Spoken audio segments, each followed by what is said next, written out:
want to learn how to flirt? What is flirting? Is it eye contact? Is it touching? Is it smiling? I'm Gail Prince.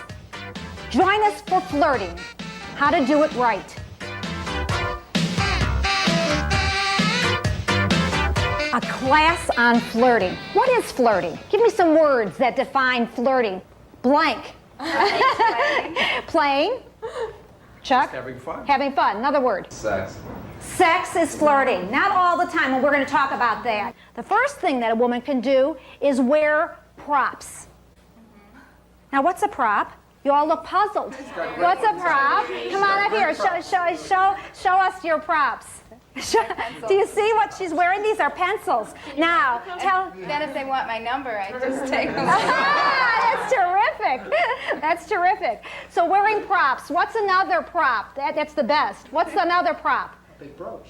A brooch, a pin. What else? Wild necklace. A real unusual necklace. Men tend to preen when they get in a certain situation, almost do a Johnny Carson where they fix the tie. Preen for us, Andy. Preen. Hey, very good. That's good. That's very good, Andy. Show our group here how you would lick your lips. Thank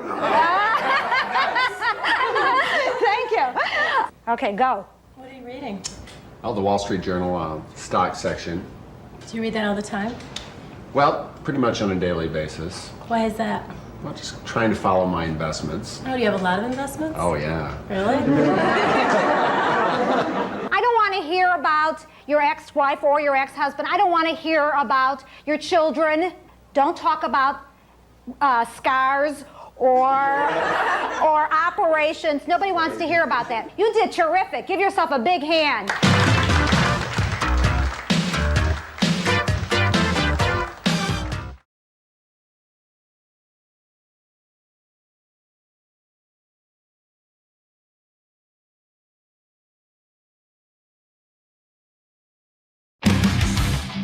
The Guerrero's right about the shoe.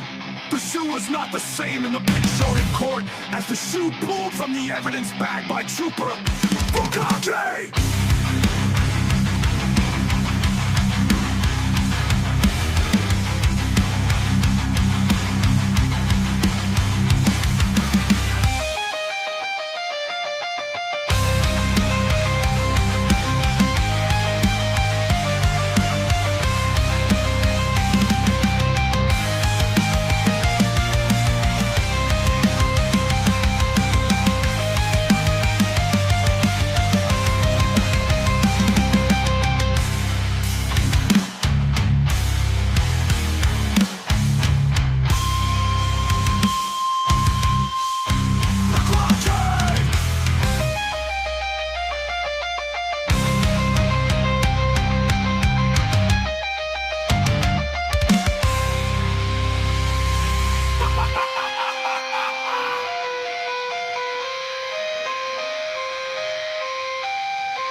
You mentioned you're at the hospital. There was a sneaker? One? Yes. Bukake!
Woo!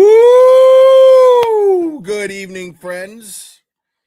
I hope everyone's having a wonderful week so far. Happy hump day. Oh man, I meant to shave before this stream, but I didn't. Oh well. It's great to see you guys.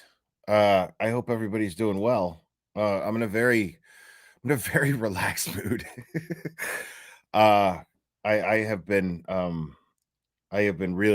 really committed to exercise and diet this week, and yeah, today I'm just like I even napped. I came home and I napped, and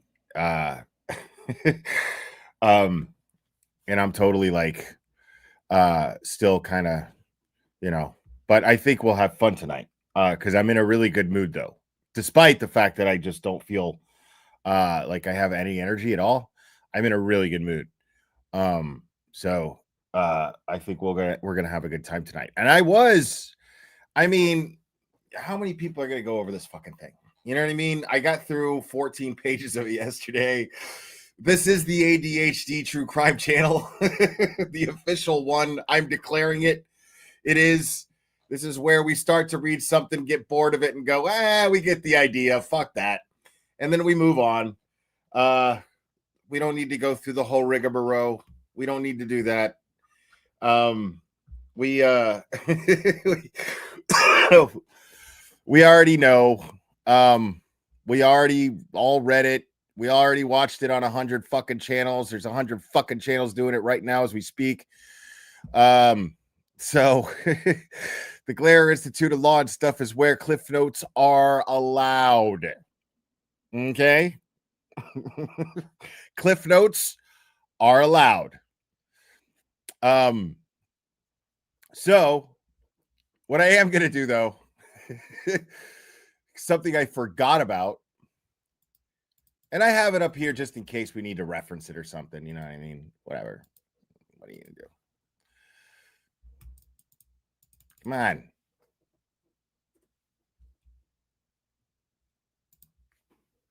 Now, why this didn't show up in my fucking feed?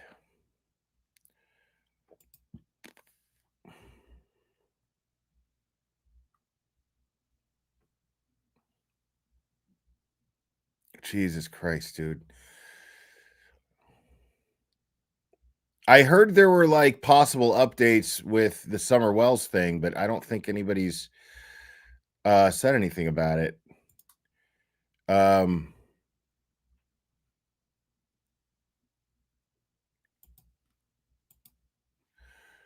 So I haven't seen anything, because the thing is 90%, 99% of the shit that you get in regards to like the Summer Wells case or the Sebastian Rogers case is drama and bullshit. Has nothing to do with the case. Doesn't help the kid get found any quicker. But I heard that there was stuff going on in that Rogersville area, like a search, and it involved Summer Wells. But I heard that yesterday, or even the day before, and I haven't heard anything since. But I am still very concerned. She did a stream on it last night. Okay, thank you, Lindsley. So I'm gonna go ahead and share this. We're just gonna go through this because we love our court TV here. We love our court TV. So I'm just gonna go ahead and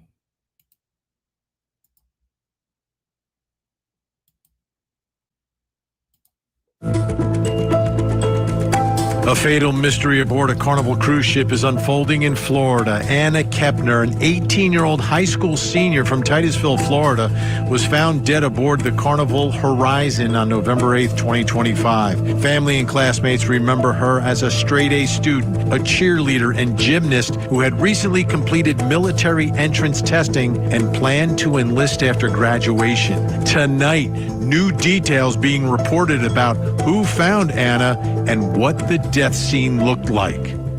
Meanwhile, Brian Walsh seemed like he was a wealthy, successful businessman until he got caught up in a major art scam. The feds indicted him on charges of selling fake Warhol paintings. At the same time this was happening, his wife Anna was doing extremely well at work.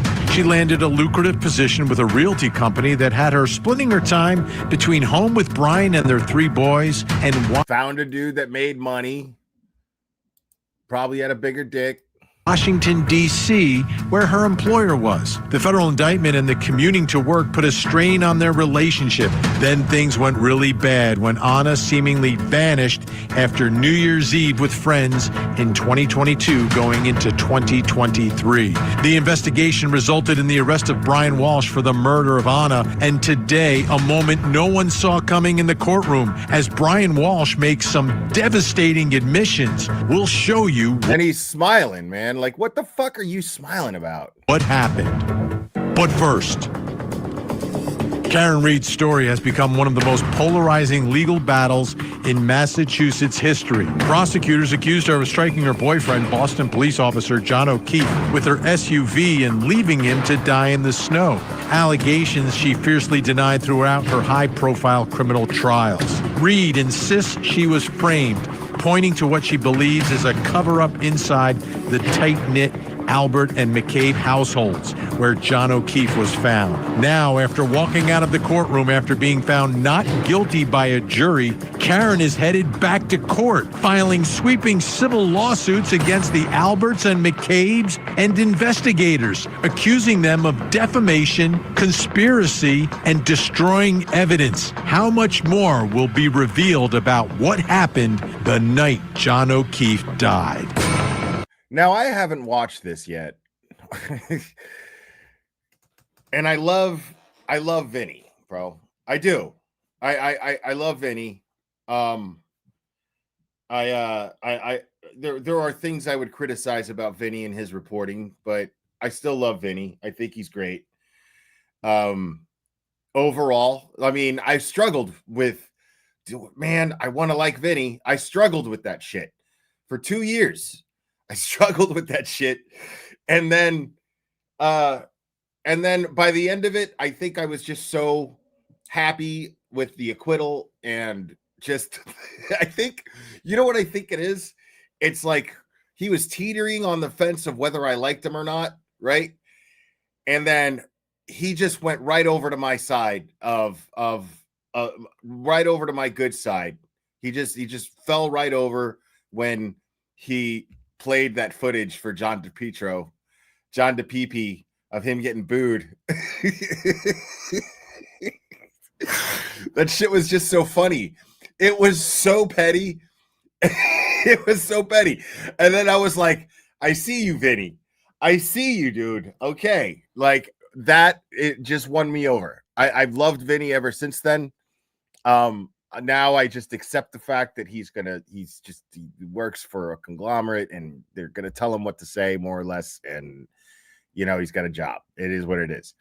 But he's great. I'm Vinny Politan. Thank you so much. I'm Vinny Politan. Yeah, we know. But listen, I'm wondering, reason why I brought that up is because I'm wondering, like, what's Vinny going to do here? You know what I mean? Because now, the whole time, let's think about it. Let's recap the last 2 years. You got to admit, there's something wrong here. You got to admit, I mean, I've never seen anything. Have you ever seen anything like this? You got to admit, that was him for 2 fucking years. Right? So, like, now Vinny he's reporting that Karen Reed is straight up like accusing, like this is like straight fucking corruption. Like they plan on proving that there is absolute corruption in Norfolk County. Turtle Boy plans on proving that there is absolute corruption in Norfolk County and within the Massachusetts State Police and Michael Morrissey's Norfolk County DA's office. 100%. This is inevitable. This is going to happen. Which I love. Like, this is totally going to happen. Like, it's now not even a thing. Like, now it's not even a question. It is the fact that they're going to depose all of these people. All these people are going to get deposed. And there's going to be witnesses, too. There's going to be witnesses that aren't being sued that are probably going to get deposed, too. And I love it. I love it. Much for joining us tonight here on Closing Arguments. This is going to be one jam-packed hour of true crime. Give a shout out to some people, being my man Connor McManus, who made the video that I played earlier. And Lauren M's in the chat. What's up? My man Ray from Dallas, homie. He's in the chat as well. Oasis Cat. And all of you lovely people, all of you amazing, fantastical people. Get ready. Let's begin. I'll never forget this scene. I was up there in Dedham, Massachusetts, outside the courthouse, waiting for the verdict in the Karen Reed trial, surrounded by a sea of pink. Hundreds and hundreds of people wearing the color pink, all believing Karen Reed was not guilty. Especially appointed prosecutor Robert Cosgrove is in the house as well. All believing that she was being wrongfully prosecuted and framed for the murder of John O'Keefe. Then came the verdict and the moment when Alan Jackson and Karen Reed stepped out of that courthouse with this huge win.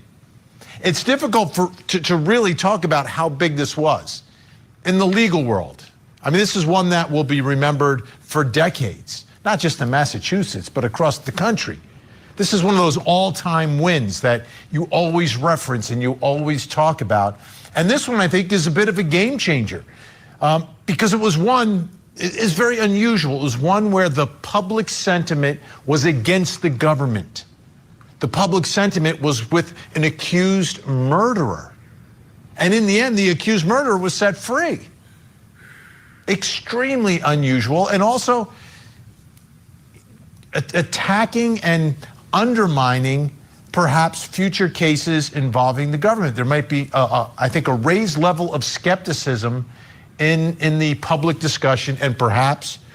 Now, that's an interesting point Vinny's making here. I'm not sure I totally agree with it, but I feel like he's also he's adding hyperbole to what he's talking about here. And you know, so he's like, now because of this case, it's added skepticism and trust in the government. And he's using the word government, you know, he's not like, that's a little dramatic, you know. I mean, the Commonwealth of Massachusetts, the people of Massachusetts. Now, what he's saying is not inaccurate because, you know, it's a nationally televised show. So people from all over the country are watching. So, I mean, he's not wrong in that sense, but what I'm saying is it's a little dramatic, you know, because I mean, and maybe I'm looking at it that way because this didn't make me question the government. My common sense and the way that I've thought for the last, 30 years of my adult life, I've questioned the government. I question everything. I just got better at it the older I got. But I have always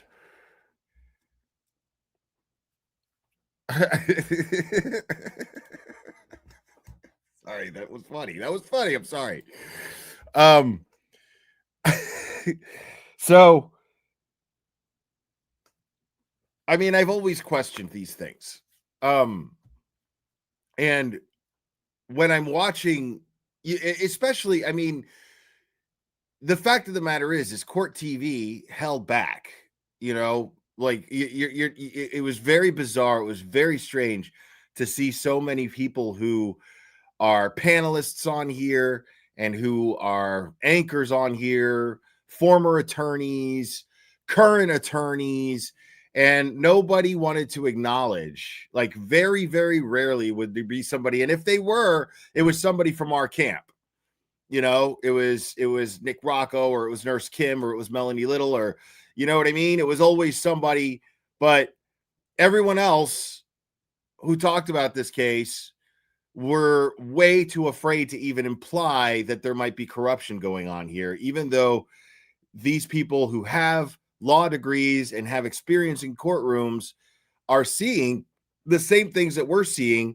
And there's only a handful of lawyers like the mighty one, Mark Betterow, who were speaking out publicly going, this is completely and totally fucked up. This should not be happening in an American courtroom.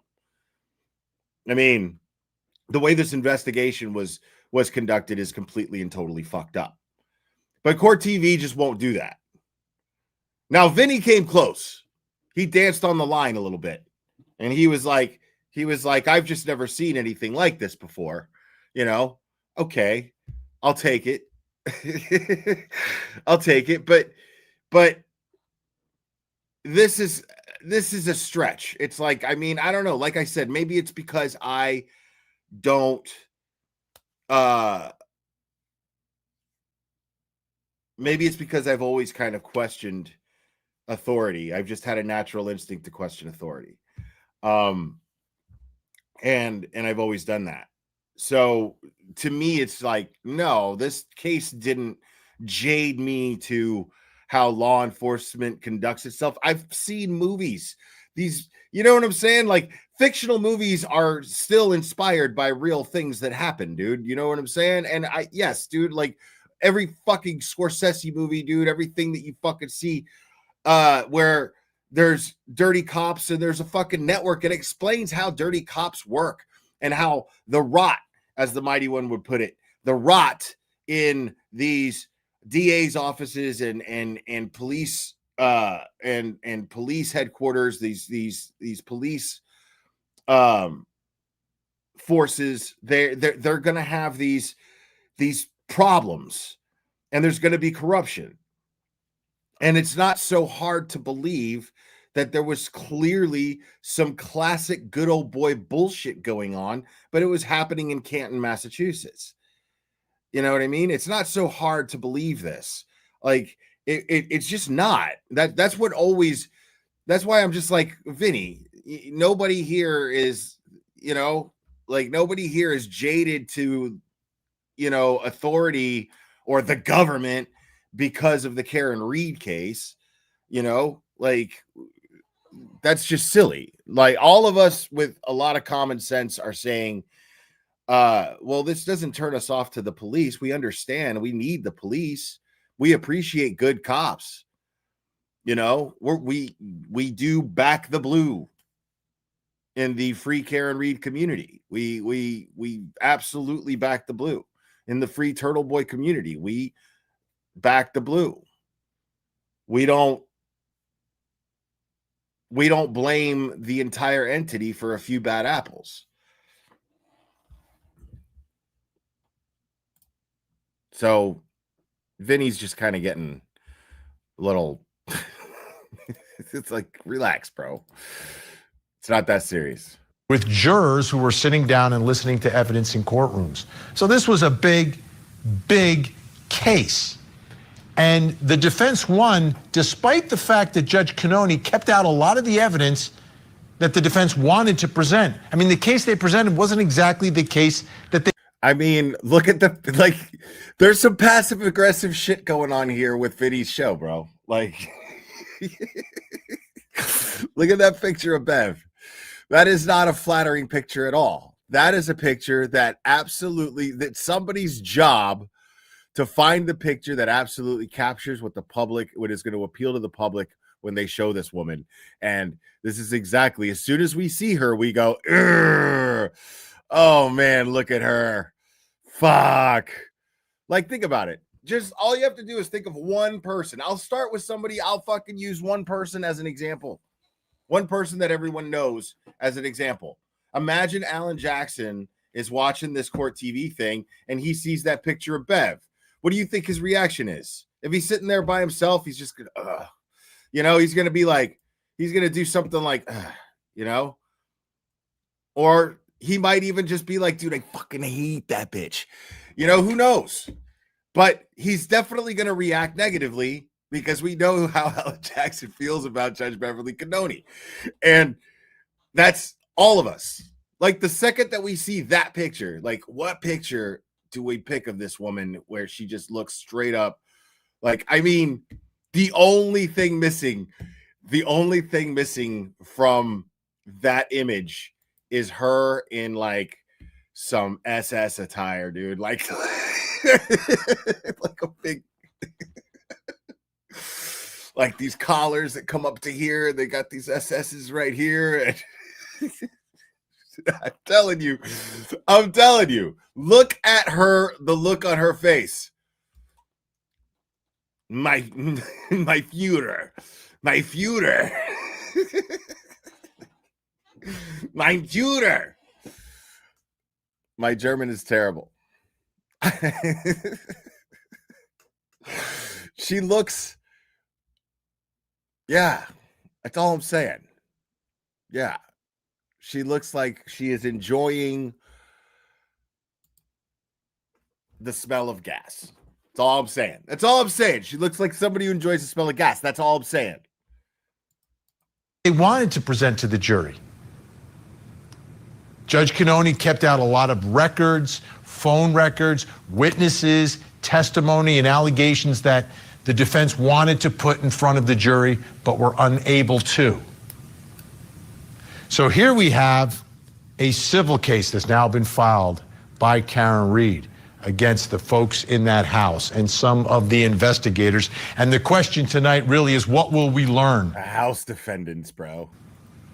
It's almost like unfinished business. Yeah, the trial's over, the verdict was not guilty, but there's still so many lingering questions. I wonder, yeah. And what will we learn? Oh, okay, It's a Danny, relax, dude. I love like wondering if like Alan Jackson, while they're in the war room and they write house defendants, if he thought, he was like, everybody this is gonna go viral, house defendants. These people are forever gonna be known as the house defendants. Like, I wonder when AJ was writing that shit, if he like went, yeah, man, house defendants, that shit's got a fucking ring to it. Sounds like a fucking franchise. civil case. So people are going to be deposed. Records will be accessed that haven't been accessed before. People will have to testify if they're called to the witness stand. So let's go back to the trials. And the people who are being sued, many of them testified. I think all of them testified at either the first or the second trial. So what did they say? Take a listen. The record is of a Google search at 2:27 a.m. on your phone. Is that right? I'm not a phone expert, so I don't know. I can't read.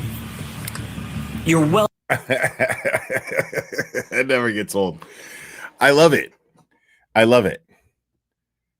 Because like this, going back to this, hold on. Back to the trials. And the people who are being sued, many of them testified. I think all of them testified at either the first or the second trial. So what did they say? Take a listen. The record is of a Google search at 2:27 a.m. on your phone. Right. Is that right? Like you know that Vinny totally believes that Jen McCabe Googled how long to die cold at 2:27 a.m. You know he believes that shit. Like, there's nobody with common sense. There's this case is easily the pinnacle, just the example of all cases I've ever followed where it was just, it made it real easy to spot retarded people. I'm telling you, like, stay with me here. Like, being on Twitter Andrea, thank you so much. Let's have a night and rewatch their testimonies. Yeah, I talk about doing that all the time and I never do. But yeah, I might do that. Start going through the testimonies again. So I mean, it's a TV show. I know he's over dramatic, but it's a TV show. You know what I mean? He's doing what TV show guys do. So yeah, I totally believe that Vinny. I mean, nobody. That's the thing. Being so active on Twitter with this case, I was never really active on Twitter until this case, and being as active as I was on Twitter, it was real. Like it was fascinating. It was fascinating to see like how easy it was to spot retarded people who just simply ignore common sense shit. And they're just and it's because like their hatred for somebody is like so many people.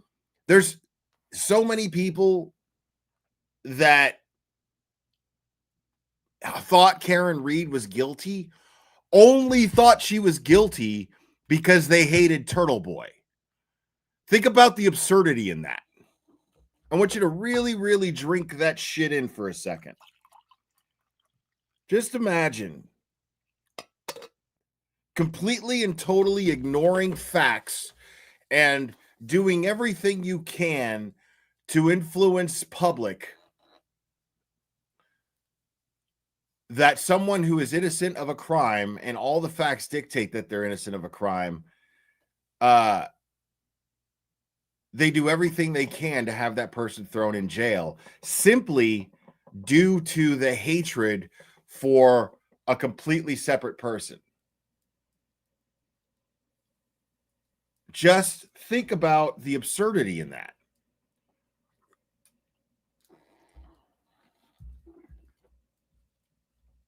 Unreal. I'm not a phone expert, so I don't know. I can't read. You're well aware, you don't have to be a phone expert to know that there was a Google search on your phone recovered at 2:27 in the morning. You know that, you've been told that, you've seen it, you've been asked about it dozens of times, haven't you? For like the last couple of years, bro. You know what I mean? Like it was 2022 when this thing happened, the beginning of 2022. And then here this is in 2024. I have been asked about it dozens of times, yes. You see this first search that says hospital to dying cold? I do. What's that time? You've got the, it's right over at 2:27 AM or PM? a.m. So these came from me. And the other thing about Jen McCabe's bullshit here, like you expect this person, you expect she's like, I don't know anything. First of all, her fucking husband is a tech guy, right? And you're telling me, and she clearly wears the pants in the family. Clearly. You're going to tell me that this woman is going to play dumb like that when it comes to being able to understand that a Google search took place at a certain time on your fucking device. It's something very simple. You don't have to be techie at all. And she's trying to play dumb and she's trying to deflect from this, which makes her look like she actually Googled how long to die in cold at 2:27 a.m. The fact that she got panicked and avoided the question rather than went, no. Well, the thing is I didn't. Now, she does that later, but initially, this is her reaction to Alan Jackson hitting her with this question as if it's a surprise. As if Alan Jackson, as if she wasn't sitting there for this whole time going, what about when I'm on the stand and then Karen Reed's attorney asks me about that fucking search? What am I going to say? And this is what she came up with? I don't really know anything about phones. I'm not asking. You don't have to be fucking a phone expert to know that.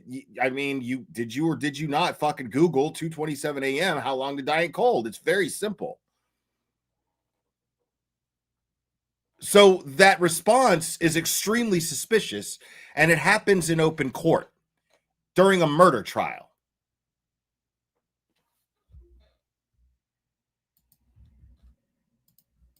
From all accounts, he didn't do anything wrong. She's a whack job. Objection. So don't spell it. You have to. So these are your words, Trooper Proctor? Yes, Your Honor. Go ahead and say them. Now, Proctor here, like Bev was clearly disgusted with this guy. Either that or she was in on the whole, this guy's going to be the one to fall on his sword and we're going to try to make it all, make the whole world hate this guy while they forget all about all of us and all the corruption we're up to and what we've done. If Bev was in on that prank, who knows? But I don't know. That's reaching.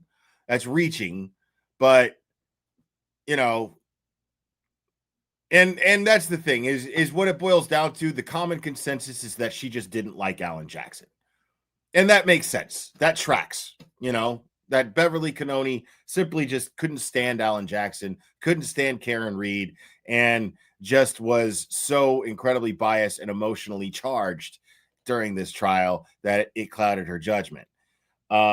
And she's a judge, so the one thing that you don't want clouded is your fucking judgment. So,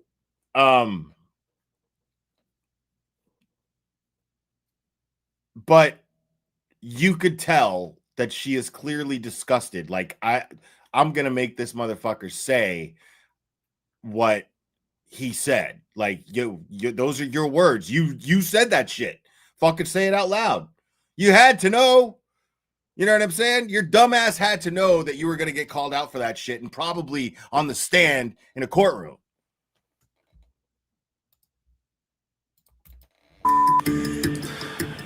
Yeah, she's a babe. Weird Fall River accent, though. No ass. The fact of the matter is, you delivered that car to Canton PD to the Sallyport garage before a single piece of taillight material was ever found in this case. Trooper Proctor, is that correct? Correct. It arrives at 5:31. The defendant kissed me. And how did she kiss you? Not like a friend. I inadvertently. Well, I mean, how does she kiss you? Because my dog is my best friend. And if Karen Reed kissed me the way my dog does, you know, so not like a friend with my big frumpy ass. I can't stand this guy. Fucking Higgins kills me, dude. Not like a friend. Called Brian Higgins. You say you inadvertently called him at 2:22 in the morning. Yes. How did you inadvertently call him? Well, I don't know because it was inadvertent. So I have to explain that. Well, it's kind of like a butt dial. So according to your phone records, you placed a call to him, and then 17 seconds later, he returned a call to you that lasted 22 seconds. Correct? That's what the records reflect, yes. I have no recollection of any phone calls. Now, when you were asked about this, and you were shown these records, that prior hearing, you had an explanation for what that 22-second call may have been, and what the prior call may have been, correct? Yes. What was your explanation? Well, I used a phrase that people commonly used as a butt dial. I think I was going back and forth to the door. I was texting him. I think I put my phone in my pocket. I think I inadvertently maybe have called him. What did you call it at the last hearing? I believe I called it a butt dial. In May of 2022, Bro. And then there's this lady, dude. Like, this lady just looks like she is just done, bro. This woman looks exhausted all the time. months after Mr. O'Keefe's death, you got rid of your family dog of 6 years. Objection. So is that true? Is that when you got rid of your dog? I did not get rid of my dog. I rehomed my dog. You also took your phone, now without the SIM card, and you put that in the trash bag too, did you not? I didn't throw my phone away. I rehomed my phone. Not like a friend. Yes, sir. Then you drove to a military base and you threw both the destroyed SIM card and the phone into a dumpster, did you not? Well, I was cutting through the base, and I believe how I testified Did you drive was to a military base, sir? I was cutting through a base, yes. Did you drive to it? Yes, sir. And then you put both the destroyed SIM card and the phone itself, which were in a trash bag, into a dumpster on that military base, did you not? Yo, and I feel like these guys, they hate Yannetti worse than they hate Alan Jackson. Because the thing about Yannetti, bro, like, and I could tell you from personal experience of like kind of hanging out with this dude. He's always fucking chill. He's always chill. He's always relaxed. He's always a gentleman. He's always kind. He's always just what's the word I'm looking for? Polite. He's always polite, constantly. And when someone is genuinely that nice, yet not scared to fucking slice your brain to fucking pieces and walk away and watch it fall apart once he starts asking you the questions he said he just fucking set you up for. Like, never, like, the nicest guy, the way that just the genuinely nice guy that he is, makes that method in the courtroom work so well. Because it's not him faking being nice. You know, if he is, then he's one of those fucking magicians from The Prestige, bro, where it's like, okay, I have to fucking keep this act on all the fucking time so that I could be this effective with people sitting on the stand in the courtroom when I'm questioning them.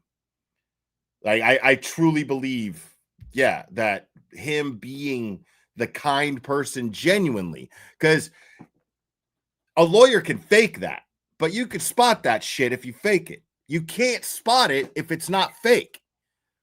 You know what I'm saying?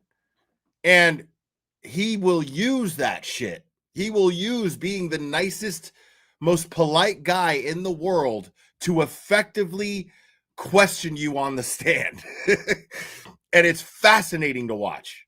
Fascinating.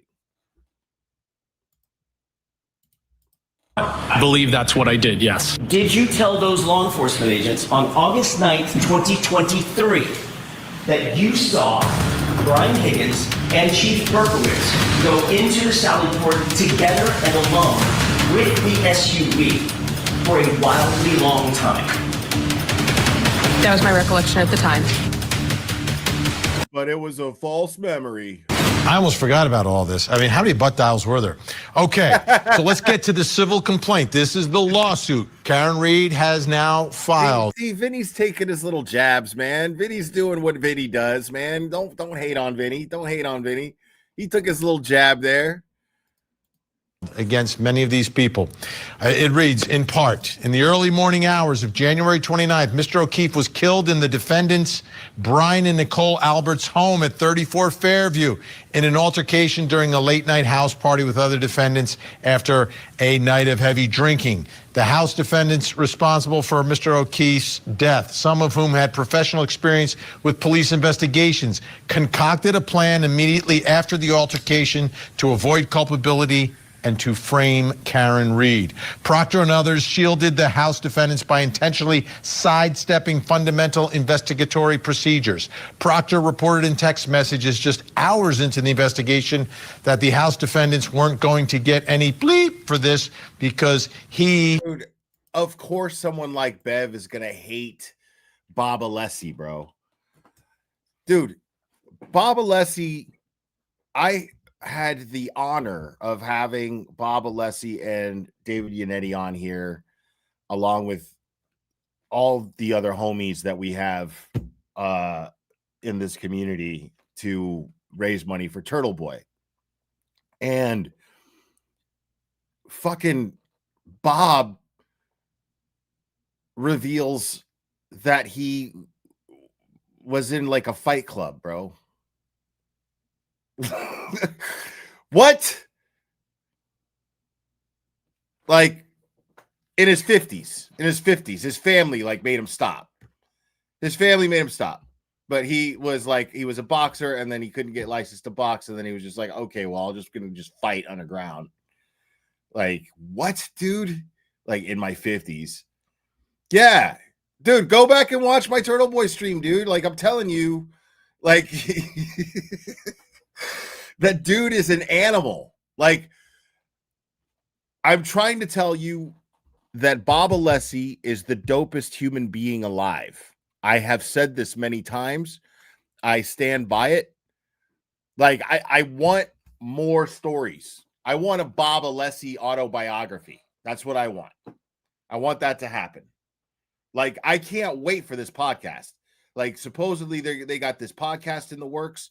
I can't fucking wait for that. I want to hear Bob Alessi stories.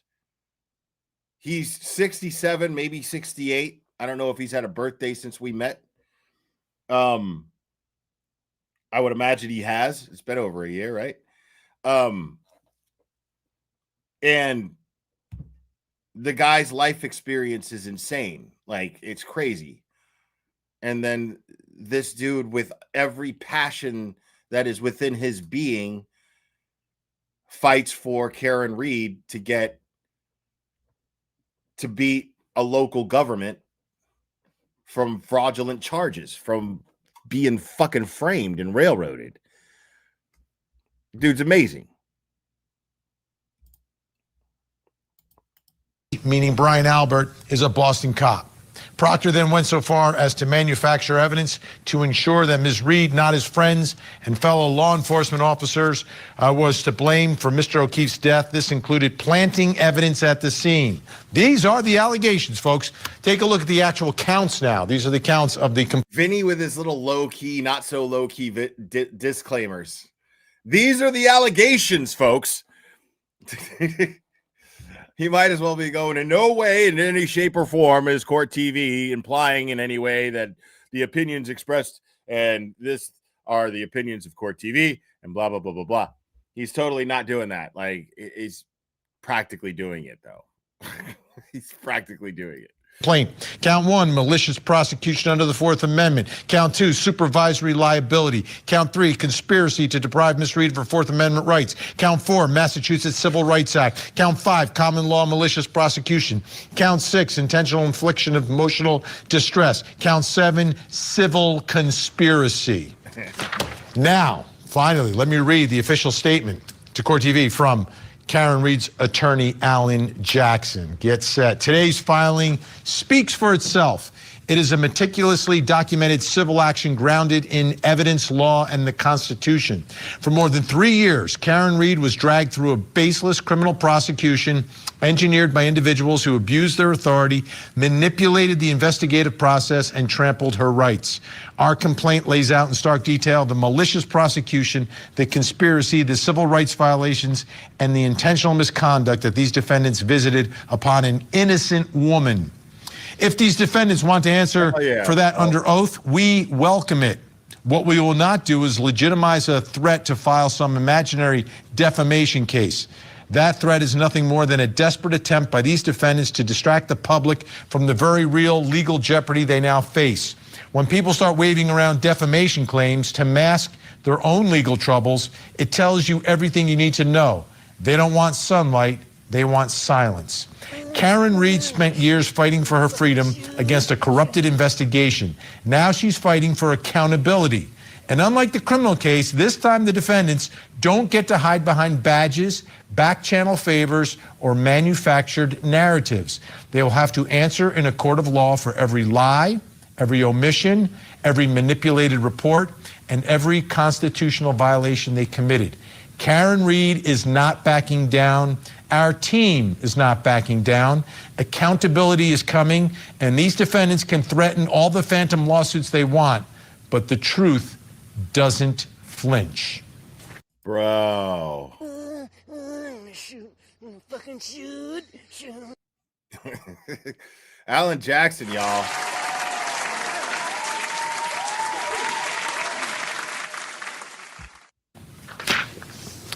Let's bring in our think tank. Criminal defense attorney, former head New Jersey County prosecutor Bob Bianchi, along with former police lieutenant trial attorney Rick King and national parenting and family relationship expert Dr. Sue Kornblut. Them's his fighting words coming from Alan Jackson. Why is this happening, and are we surprised? Who wants to start it? Bob, start us off. Oh boy, I just can't believe we're still talking about Karen Reed. I'm not going to lie to you, Vinny. I'm like, oh my gosh. Are we talking about Karen Reed now, or are we talking about the investigators? Are we talking? Bro, shut the fuck up. Jesus Christ. We're talking about Karen Reed because shit's just now getting started, homie. The acquittal was just the beginning. It was prelude to justice for John O'Keefe, people. I have been saying this, and I have been saying it, and I have been saying it. It is absolute prelude to justice for John O'Keefe. I knew, or at least I hoped, she's going to fucking sue everybody. I'll tell you, I had a very, very interesting conversation with Bill Reed. I've told this story before, I think. But we were speaking in the courthouse, in the lobby of the courthouse. And Bill Reed had just introduced me to her civil team. Her civil team was attending. And then that got me thinking, and it got me asking after he introduced it, we were talking, and I was like, and he gave me the whole rundown on Michael Morrissey. He knows Michael Morrissey's history like the back of his hand. Like he has done his homework. Bill Reed is nothing to underestimate in any way, shape, or form. He is a brilliant man with a memory like an elephant, seems like. And so Bill Reed tells me, I asked Bill Reed straight up, I was like, so what are, when this is all over, when she's finally acquitted, are you guys just going to enjoy being, are you going to just enjoy the peace, or are you guys planning on taking legal action against certain people? I didn't go into specifics, but the obvious, and he was like, well, they have terrorized my family for 3.5 years. That's all he said. They terrorized my family for 3.5 years. So take that what you will. So I personally would expect lawsuits coming to everyone. Like, I can't imagine that she would not sue the Norfolk County DA's office, Michael Morrissey himself. I can't imagine that she wouldn't do that. And just imagine once Turtle Boy's charges are dropped, people, we're 3 days past the deadline for specially appointed prosecutor Robert Cosgrove to turn in a response, to file a response to the mega motion. And he's put it off and put it off. December 5th, this is supposed to get argued. That's it. December 5th, this is supposed to get argued, and this dude has not submitted his response, and it's been 3 days past the deadline. No fucking permission to extend, no request to extend, nothing. Just dead fucking silence from specially appointed prosecutor Robert Cosgrove. Oh, wait, he just did what? Lauren.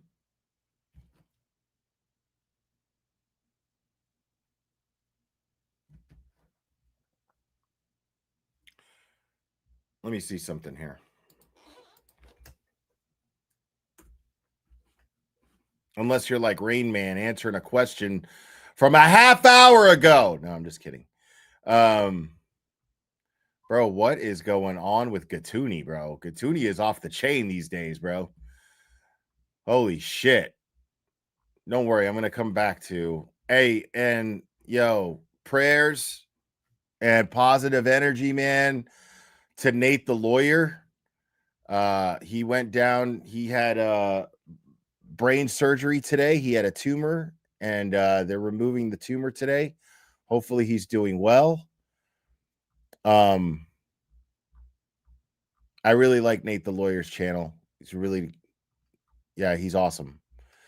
So let me see here.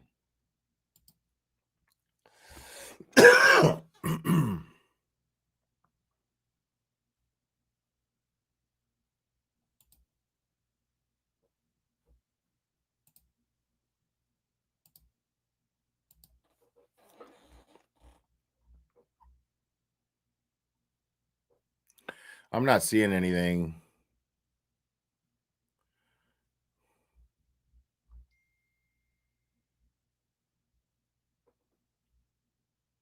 Okay. Now, Betero did say 4 hours ago, for those who continue to ask, after 3 days, no, this is not normal. In fact, it's pretty far from normal. Okay, so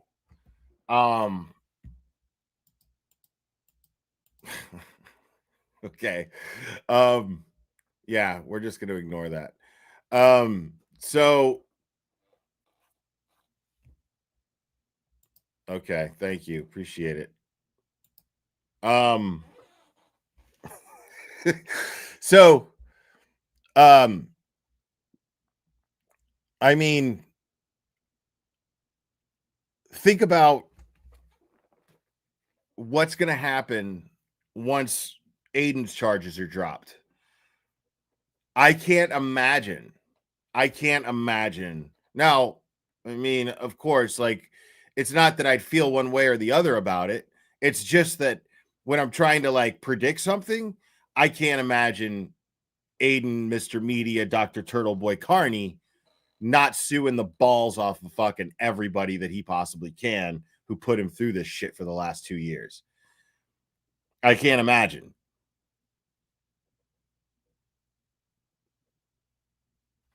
I mean, we're coming up on the 2-year anniversary of when he went to jail for 2 months. That's coming up soon. I mean, this is just insane what's happening here. And so you're looking at the potential fall of Norfolk County as you know it today. Because you got this other dude who I really like a lot, man. I am, from where I'm sitting, I am absolutely endorsing this dude.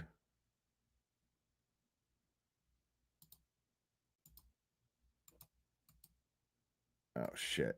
I guess I can't play it. Well, I'm going to have to, I'll come back to this, guys, 1 second. Cuz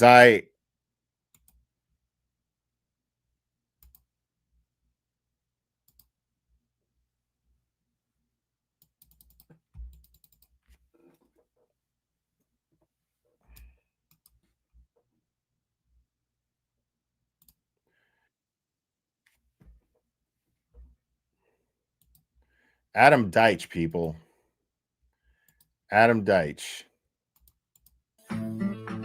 Everyone deserves to live in a community where we feel this safe. Guy is running for Norfolk County DA.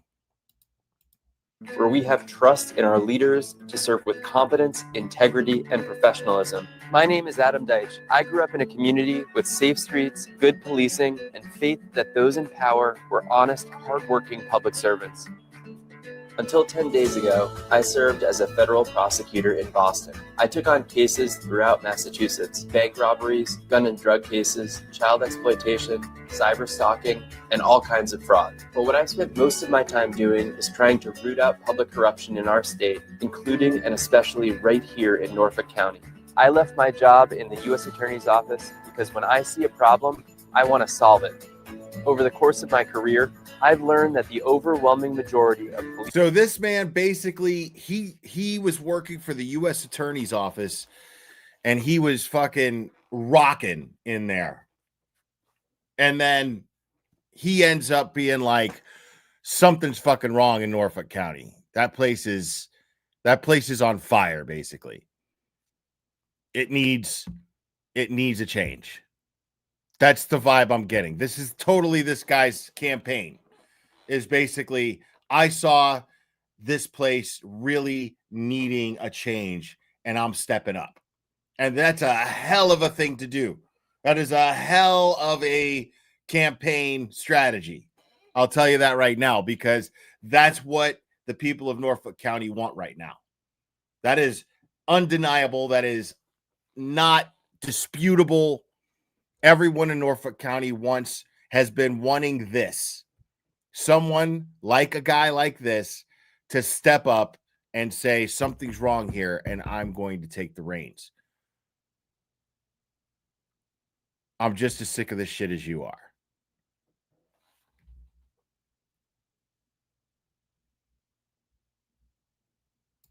Scott McGinnis, we don't need you to fucking put that evil on us, bro.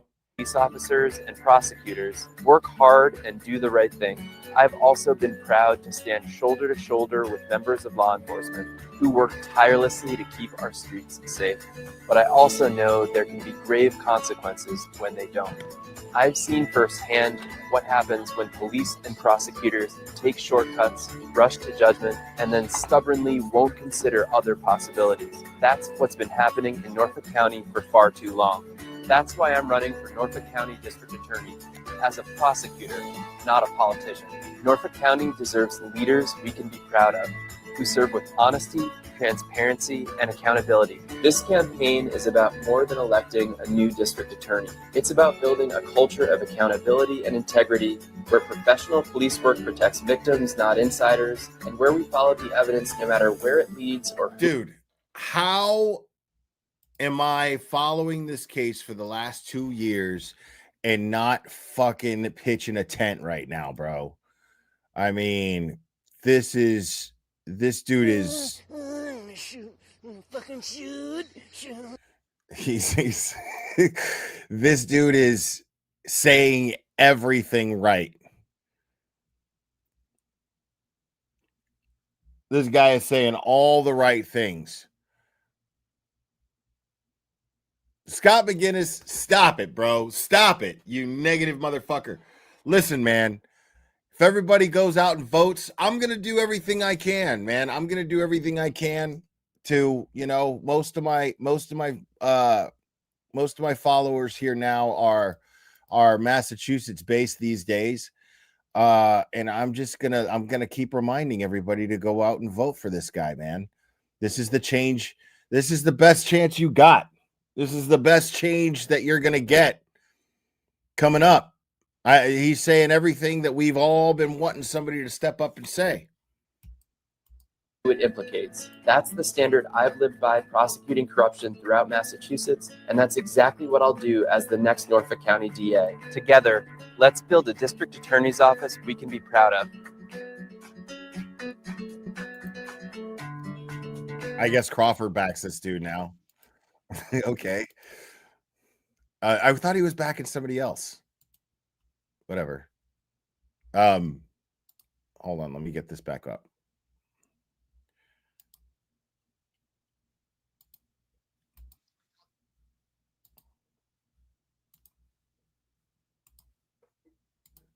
About The Alberts, the McCabe's, because that's the information we may get that we never got before.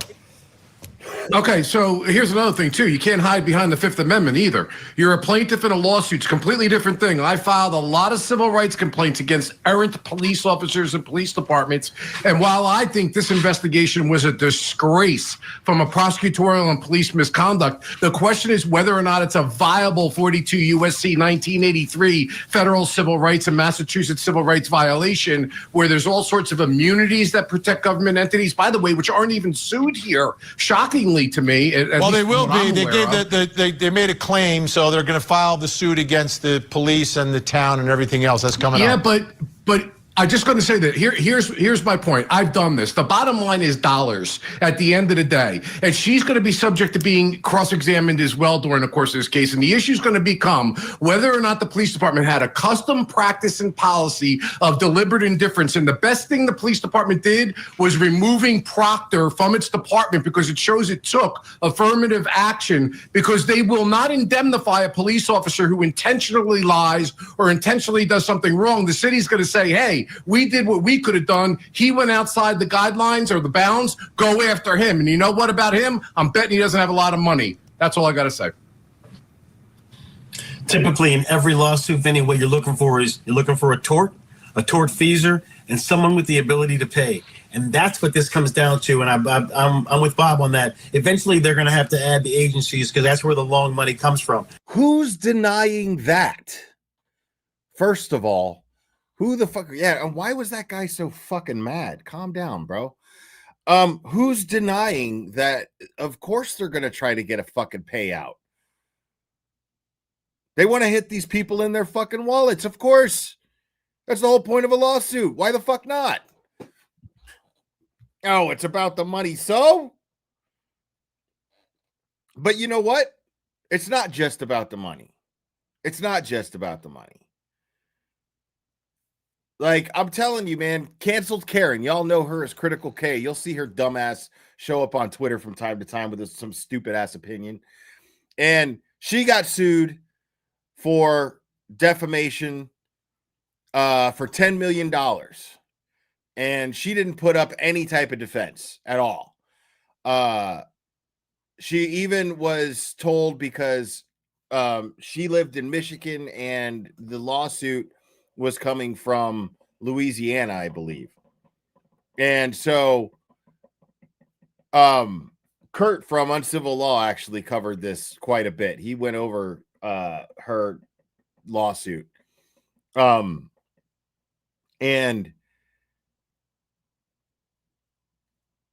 she put up almost no defense at all. She basically said, stop harassing me.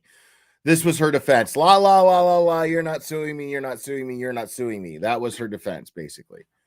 They even gave her the opportunity to appear telephonically. She failed to do so. But she doesn't have any fucking money. And so she lost the lawsuit, of course. But the judge only ordered her to pay $500,000. But she doesn't have $500,000. And she's never going to have $500,000. She's going to be paying that shit for the rest of her life. So,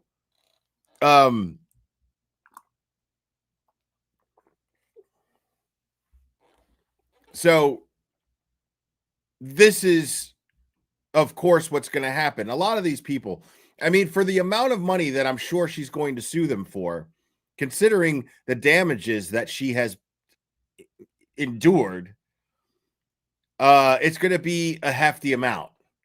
And these people, they're going to have to pay something. And it's going to hurt them. It's going to hurt them real bad. Like, they're going to be crippled financially for the rest of their lives.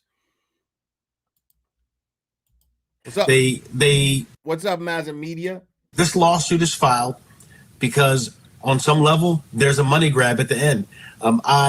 I also, like Bob, like, I thought maybe we were done with Karen Reed and this whole story, and I'm shocked that we're kind of back. However, I understand that the way they... I love that these people are fucking lawyers and they're shocked. That's my favorite shit. These guys are they're shocked that we're back here. This woman just got railroaded by an entire local government. It was clearly a conspiracy to frame this woman, and it was proven. And the Norfolk County DA was under federal investigation at the time. Of course, there's going to be lawsuits coming after that acquittal, bro. These people acting that they're surprised by it is killing me. It's like, I don't even know why we're here, Vinny. It's so weird that we're here. Vinny's still talking about Karen Reed. I think it's just about a payout in the end. Blah, blah, blah, blah, blah, blah, blah. Shut the fuck up. Like, this is not a shocker. This is absolutely expected. And yes, it's big news. It's a big deal. Because now, the very people, none of these assholes have even mentioned John O'Keefe. None of these assholes have even mentioned the fact that this is the best possible way outside of federal intervention and outside of a new DA coming in and filing charges. This is the best way to hold the people who actually killed John O'Keefe and covered it up responsible, to hold them accountable. This is the best way. This is the best way to get answers because all of them have to be deposed. Records that weren't allowed in the criminal trial are going to be allowed in this. This is a big deal. And yet here we're all about the victims, right? On court TV, we're all about the victims, but nobody's sitting here mentioning this is possibly the best way to get justice for John O'Keefe. They're too scared of getting sued.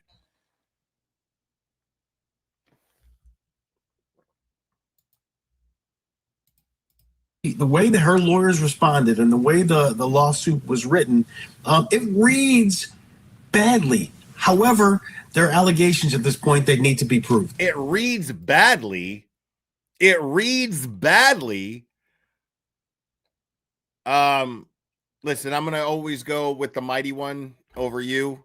The Mighty One was on Justice Serve TV the other day, and he was saying that it was an extremely well written. So yeah, the Mighty One, I don't know who the fuck this guy is, and I think he's a dickhead, honestly. He fucking sucks. To me, this is not about a money grab at all. And this is about Karen Reed, again, getting her time in court, getting the attention that she wants. And, we're never going to be done with Karen Reed because I think her ego is bigger than life. Now, I don't agree with the verdict. I just also didn't agree with the verdict of O.J. Simpson. But does she have the right to do this? Absolutely, she does. And I think that we will see over time what is going to come out in the trial. Well, what I want to know, Bob, I want to know what's going to come out in. Dude, she gets a daily rash inside the crack of her ass, and that's why she's like that lady. That's why. That's totally my theory. It's my theory as to why she's just this bitter motherfucker who was like, I didn't agree with the verdict. She sounds like she's like constantly uncomfortable, Like, listen to this asshole. This lady is terrible. Listen how miserable she is. You just hear how fucking miserable this woman is. To me, this is not about a money grab at all. And this is about Karen Reed, again, getting her time in court, getting the attention that she wants. And, we're never going to be done with Karen Reed because I think her ego is bigger than life. Now, I don't agree with the verdict. We're never going to get rid of her. We're never going to be done with her because your ego is larger than life. Like, lady, you're larger than life. I just also didn't agree with the verdict of O.J. Simpson. But does she have the right to do this? Absolutely, she does. And I think that we will see over time what is going to come out in the trial. Well, what I want to know, Bob, I want to know what's going to come out in. this case versus the criminal case, because there was so much evidence that was not allowed to come in, whether it's phone records between and amongst folks. And again, like you said, it goes both ways, right? It's going to go both ways. But I think, are we going to get closer to the truth through this case?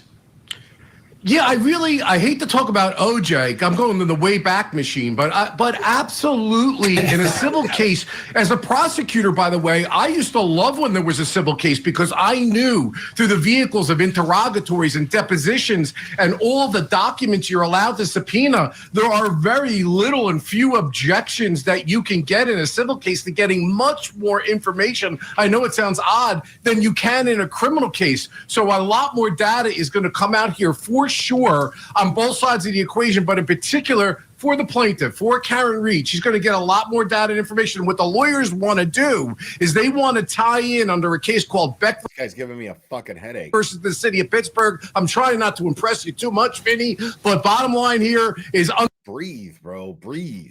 Under that case, they're trying to show that the police department knew that these police officers were temperamentally unfit, that they did not have an effective internal affairs process. Yeah, it's called phone data and text threads that prove this. The fuck are you talking about, dude?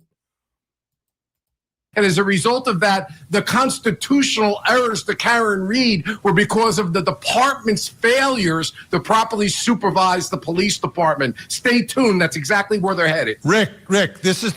No shit, dude. And we can't fucking wait for it, dickhead. We can't fucking wait. We are at the edge of our seats dying to see Canton PD and fucking... I want to see the Canton Select Board fucking held accountable, bro. I want to see her sue the Canton fucking Select Board, the whole town. I want her to sue the town of Canton, bro. That's what I want to happen. I want to see, I want to see fucking Turtle Boy sue the town of Canton. Sue fucking the Canton PD. Well, not Turtle Boy, but Karen Reed, sue the Canton PD. I need another Gallagher. I need a Gallagher deposition, bro. I need that in my life so bad. You have no fucking idea how bad I need a fucking Gallagher deposition in my life, bro. I need that shit. Like, oh my God. I just can't even just think about that shit. just think about Lieutenant Gallagher getting deposed. That's going to be the funnest shit in the world.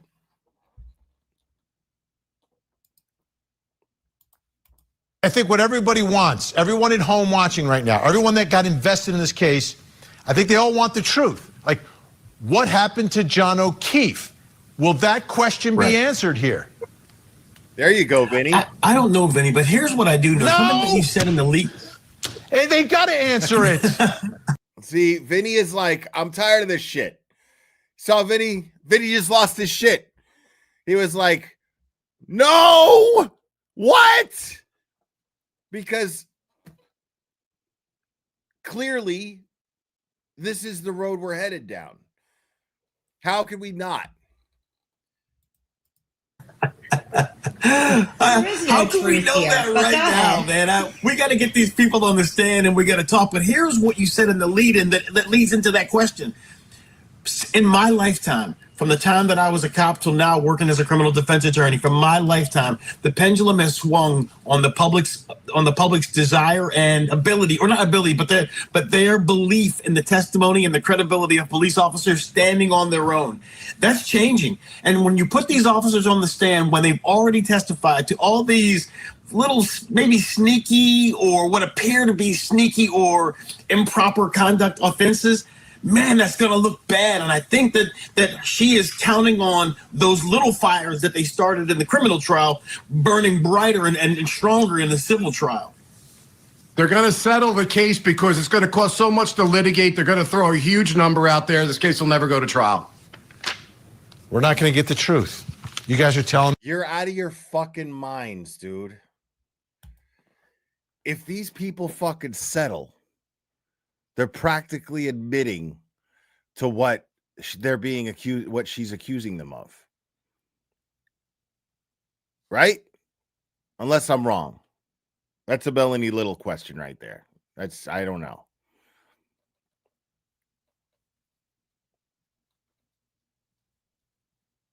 That shit will absolutely go to trial. They're forced. Like, these people killed a fucking cop. Somebody in there killed a fucking cop and they all fucking lied to cover it up.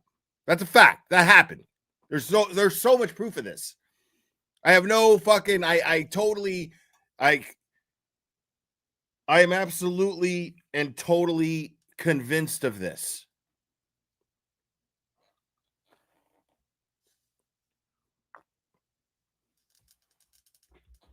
So, and look at this is fucking genius Gallagher right here. Speak of the devil, this fucking asshole with a goddamn leaf blower blowing evidence all over the goddamn place. We're not. No, this is not about truth. It's Well, just it is for not. me. We're never going to find the truth.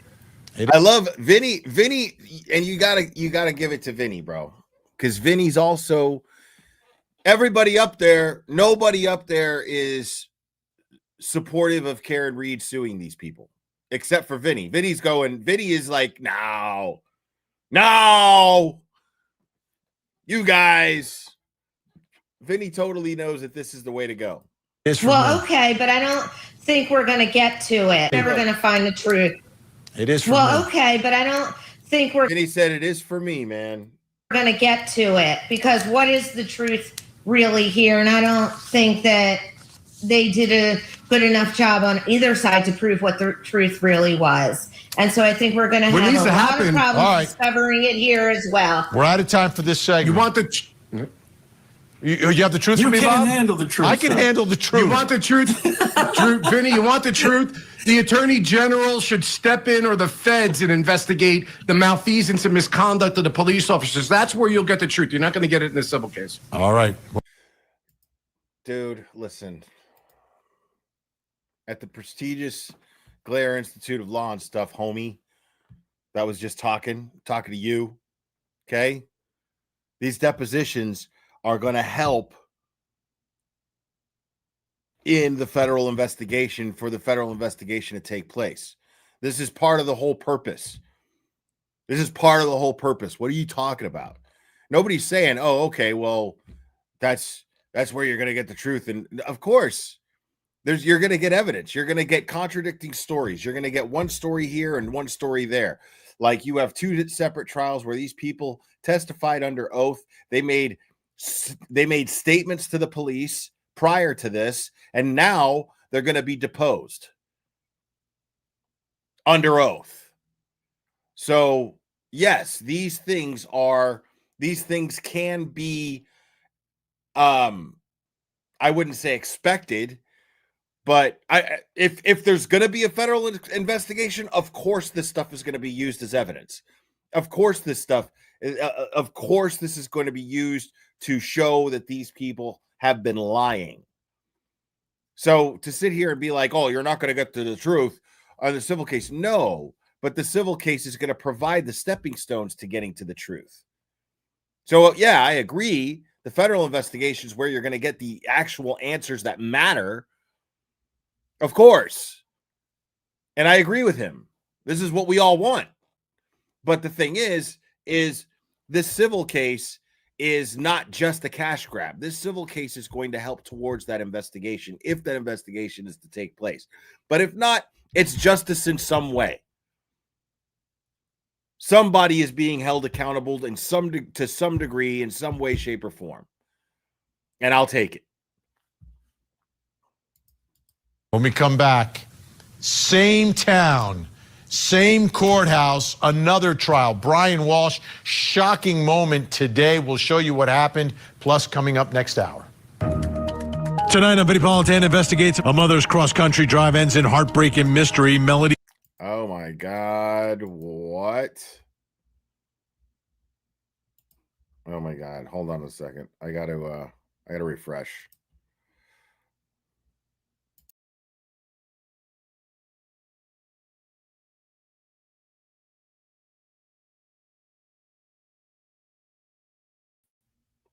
All right.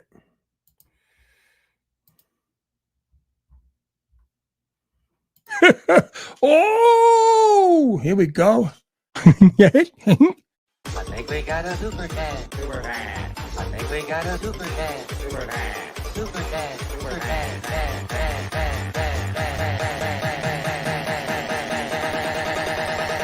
I think we got a super cat. How dare you? Thank you so much, stupid April. Stupid. Oh my God, are you taking calls tonight? This lady just got me so fucking fired up. Yeah, I'm probably gonna open up the lines in a bit. Let me see if there's more of this shit here. Okay, this is the Brian Walsh stuff. I'm kind of interested in that, but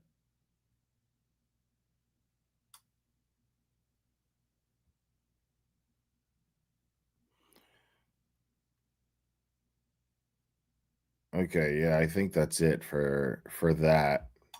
Didn't somebody say Plevin was on tonight? Let me see something here.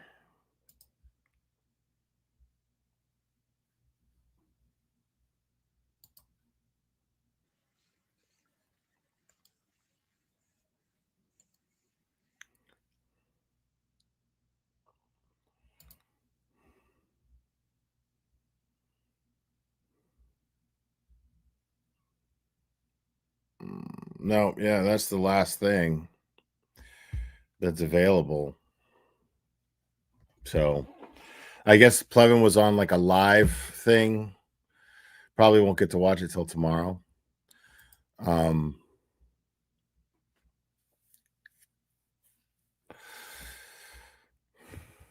Proctor's on Walsh's defense witness list. Yeah, let's see what's up with that real quick. Let's watch. Let's go.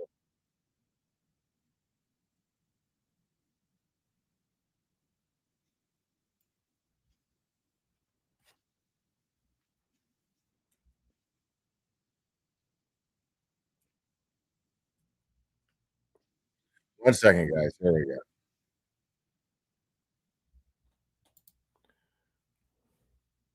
All right, here we go. First on Court TV. At 4:55 a.m. on January 1st, he searched how long before a body starts to smell. At 4:58 a.m., how to stop a body from decomposing. At 5:20 a.m., he searched how to embalm a body. At 5:47 a.m., 10 ways to dispose of a dead body if you really need to. At 6:25 a.m. on the 1st, how long for someone to be missing to inherit. At 6:34 a.m. on the 1st, can you throw away body parts? There were also more Google searches on January 2nd. At 12:45 p.m., hacksaw best tool to dismember. At 1:10 p.m., can you be charged with murder without a body? At 1:14 p.m., can you identify a body with broken teeth? Last night on VPI, our 9 o'clock show, I was asking our guests, I said, how does the defense... I mean, yeah, Brian Walsh totally did that shit. explain any of those Google searches? That's Brian Walsh, accused of murdering his wife who's never been found. Talking about a decomposing body, getting a hacksaw, all these. How do you explain that? You know, with a straight face in front of a jury? Well, today we got the answer to that. Jury selection starting in Brian Walsh's trial, and then this happened. Tell me in your own words, sir, why are you here? I'm here to plead guilty. On those 2 counts? Yes. And you understand that your trial's starting today? Yes. On the first indictment? All right. Do you understand, sir, that you are pleading guilty to the following 2 indictments? Indictment 002, which charges willfully misleading a police investigation, a criminal investigation, in violation of Massachusetts General Laws, Chapter 268, Section 13B, and in Indictment 003, you are pleading guilty to, while not being lawfully authorized by proper authorities, willfully conveying away a human body or the remains thereof in violation of Massachusetts General Laws, Chapter 272, Section 71. Do you understand that? Yes, Your Honor. And have you talked to your attorneys about each of these two indictments? Yes, Your Honor. Have you talked to your attorney? 71. Do you understand that? Yes, Your Honor.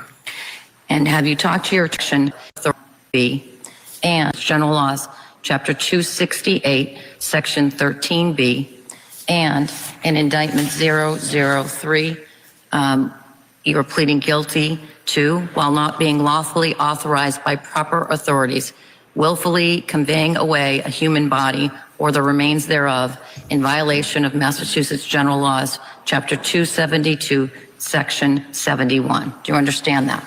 Yes, Your Honor. And have you talked to your attorneys about each of these two indictments? Okay. So if I had to guess, the strategy here is that you can't prove that I killed her. I'll admit to getting rid of her body, but you can't prove that I killed her. So, that's pretty insane. So what's he going to say? Like, I want to know his story. I'm intrigued here. I want to know the story. So I found her and then I just panicked. I found her. I don't know who did it. And then I just panicked and then I got rid of her. That's never going to fly. Like that to me, if I'm a juror, and maybe that's why I shouldn't be a juror.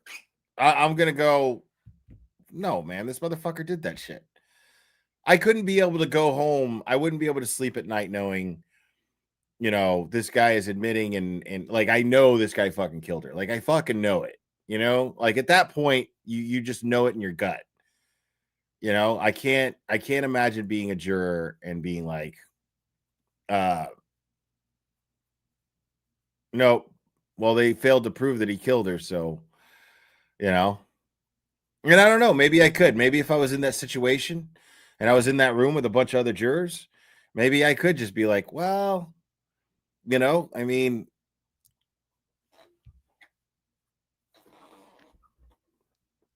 they failed to prove it, you know? I mean, and what's he gonna do? Like, I mean, Proctor is now, they're saying that he's on the witness list for the defense. So what are they gonna do? Are they gonna, I mean, they may not even call him up, but I mean, I what are they gonna do? Are they gonna say that are they gonna argue that the investigation was conducted poorly? Because Proctor is just nothing but a couch farter now? Yes, Your Honor. Has counsel explained the elements of each of those two indictments that the Commonwealth would have to prove beyond a reasonable doubt? Yes, Your Honor. Do you understand each indictment? I'm sorry, what did you? Do you understand each indictment? Yes, Your Honor. And to defense counsel, have you explained the elements of each of the two offenses to your client? Yes, Your Honor. I'm going to ask that the assistant of the Commonwealth, whoever wishes to do it, would tell me what the maximum and minimum sentences are. And I don't believe there are any mandatory minimum sentences, but you can tell me if there are. There are no mandatory minimum sentences, Your Honor. The maximum sentence on count 2 is 10 years unless the investigation is into a capital offense, and then it is a 20-year sentencing enhancement, up to 20 years. On count 3, it is up to 3 years in state prison.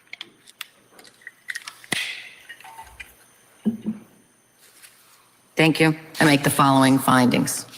I find that the defendant is not presently under the... You can't have, the thing is, you can't have a dude capable of that shit running around, bro. Not in 10 years, not in 20 years. You just can't. Like, they lost their privilege to function within society with the rest of us, showing that they're capable of murdering somebody, dismembering their body. Like, you lost your society privileges. You don't get to be with us. That's it. You know? influence of drugs or alcohol, and that he hasn't reported that he's not presently suffering from any mental illness or condition, and that he's not presently taking any medications. I find that the defendant understands the nature of the charges and the consequences of his pleading guilty. I find that the defendant's change of plea to guilty with respect to each of the two indictments, 02 and 03, is made knowingly, willingly, intelligently, and voluntarily, and with the full knowledge of its consequences. I find that the defendant's change of plea on these two indictments to guilty is made upon and with the advice of competent counsel. And I find there's a factual basis in the evidence as has been summarized by the prosecution and limited by defense counsel on behalf of the defendant for each of the two indictments to which the defendant now pleads guilty. Accordingly, I accept Mr. Walsh's plea of guilty as to indictments 002 and 003. What does this mean now? he has not, he's pleaded. What does this mean now? Not guilty to murder, but guilty to lying to the police and getting rid of her body. Rick. Bad play. That's a bad play. I mean, ultimately now you got to try to keep that stuff out, but that's almost never going to happen. I mean, what are you going to claim? You're going to claim 403. You're going to say, "Hey, this is prejudicial. It's not real. It's irrelevant." You can't. It comes in as conscience and guilt. It's going to drop right on the table. I don't know how you get around it now. I felt better. It's brilliant. And let's put fires in other places.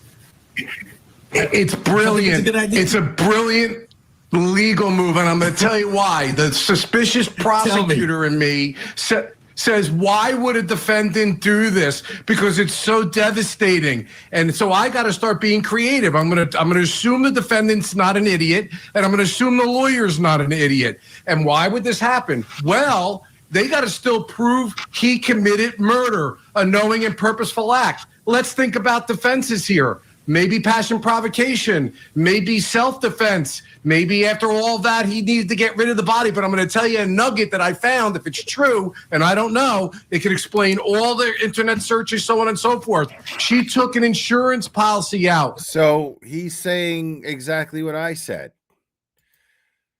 I mean, he's saying, yeah, like, I mean, I'm not saying that it's brilliant. He's saying it's brilliant. I don't see how it's brilliant.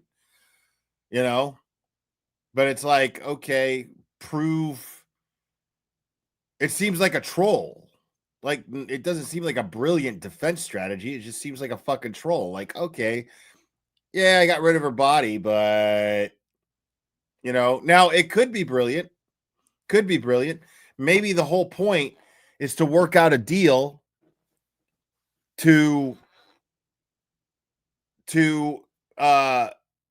plea down the murder charge if he can lead them to her body. If he can disclose the location of her body and let her rest in peace for her family's sake, maybe they work something like that out. But I've only seen that shit in the movies. You know? I don't know how much truth there is to that. What's up, Scott Messerschmidt? Where she died, he stood to inherit, I believe it is $2.7 million. Don't hold me to it, Vinny. Maybe that's motive right there. Maybe we're going to listen in opening statements. Yeah, he dismembered the body. Yeah, he got rid of it because she killed herself, and he was afraid he wasn't going to inherit the money because there's an exclusion in the insurance policy. That's fucking crazy right there. Now, that makes a lot of sense. I'm not wild about this guy, but he just fucking made a lot of sense. Like, that's a great story. I mean, he's not going to get the insurance money, but he could say, yeah, I mean, if she just disappeared, then I'd still get the insurance. But if she kills herself, it negates the insurance. It negates the entire life insurance policy if it's a suicide. Everyone knows that. So it's interesting that Yeah, like Vinny's blown away. Look at Vinny's face.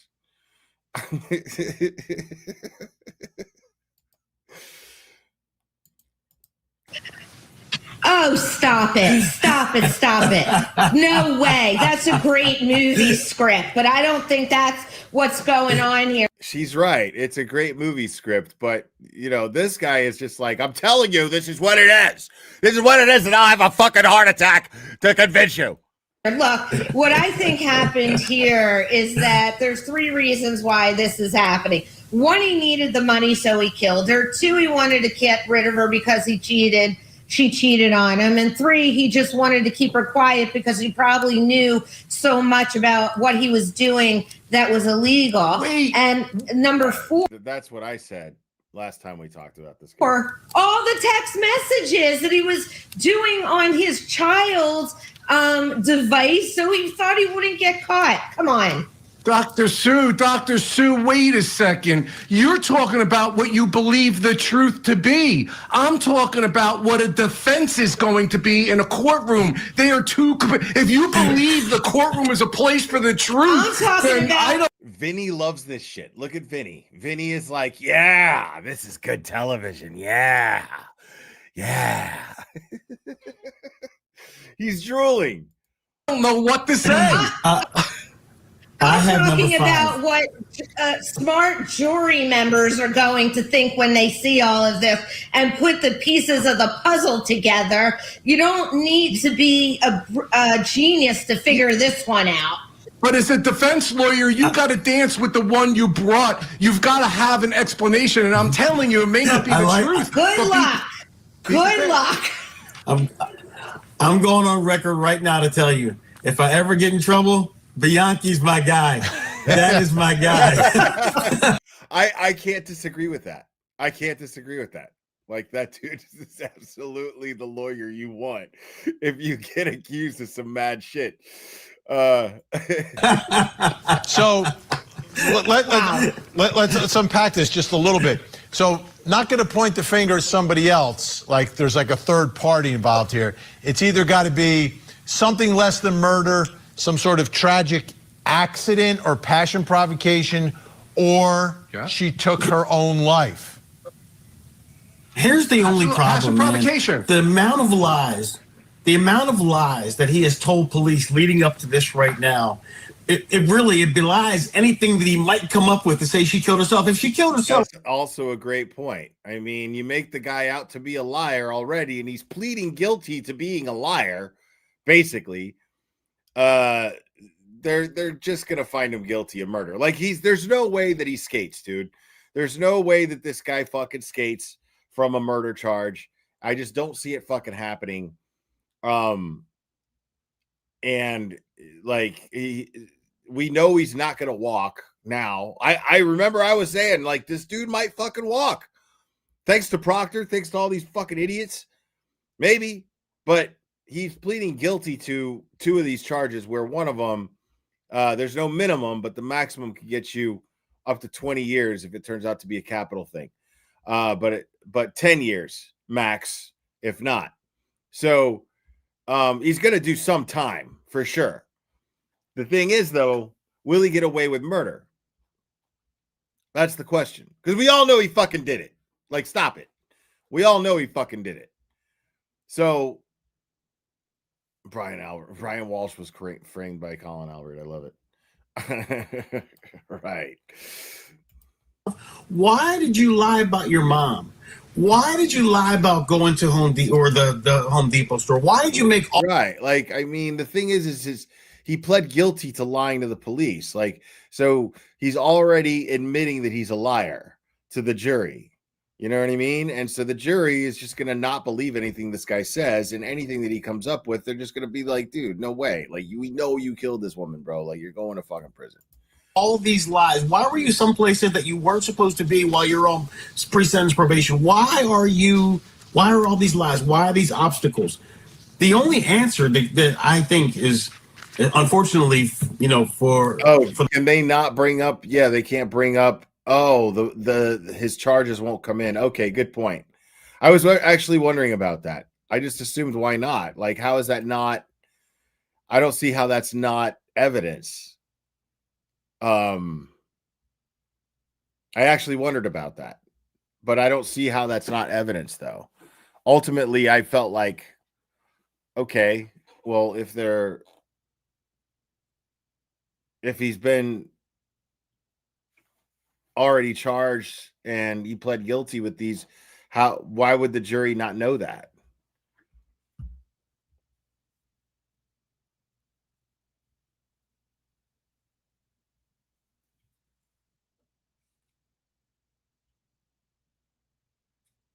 Yeah, that changes everything for me, knowing now that the jury won't even know about these other two charges.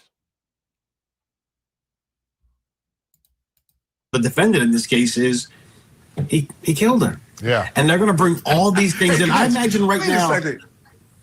Where's any evidence that wait a second. she killed herself? Where? He'd have to testify. Wouldn't he have to testify? Okay, but they don't have to prove this. Who the fuck is this lady, dude? Jesus Christ, lady. They don't have he doesn't have to prove that she killed herself. They have to prove that she didn't. They have to prove that he killed her. Away possession. Oh, yes. Like in every look, guys, I am not saying it's the truth. Please, I don't want to get a 1,000 emails and texts and tweets. I'm telling you, as a defendant and as a former homicide prosecutor, I've got to think about why are they doing this? And I'm telling you, I'll bet you an ice cream soda, you're going to hear that there was a passion provocation, self-defense, suicide, and I freaked out and I needed to get rid of the body. And woe is me, I admit. It doesn't even take it doesn't take a fucking brilliant fucking, or an experienced lawyer or investigator to know that that's obviously what he's going to do. I mean, clearly he's going to do that. Clearly he's going to sit here and be like, oh, well, she killed herself, or she, it was self-defense. She attacked me and then, she hit her head or something or whatever the fuck. And then I panicked and got rid of the body. Of course, this is what's going to happen. But, I mean, they're talking as though the fact that he got rid of the body is going to come up in court. I don't see how that couldn't.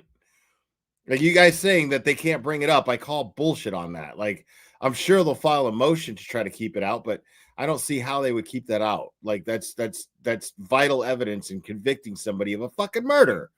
That he fucking admitted to fucking getting rid of it. That makes no sense. Can't my ass. Bullshit. I call bullshit. I think you're wrong. I think everybody here is saying that can't be brought up, that he got rid of the body. Like I call bullshit. I call absolute bullshit on that. To what I did, I pled guilty, mea culpa, but I didn't kill her. I'm telling you, that's what's going to happen here. And he'll probably say no one would ever believe me because they're going after me for these fake war halls. I imagine. Good question whether that. I imagine big poster board posters of each one of those Google searches stacked up around the courtroom as the prosecutor is laying this case out.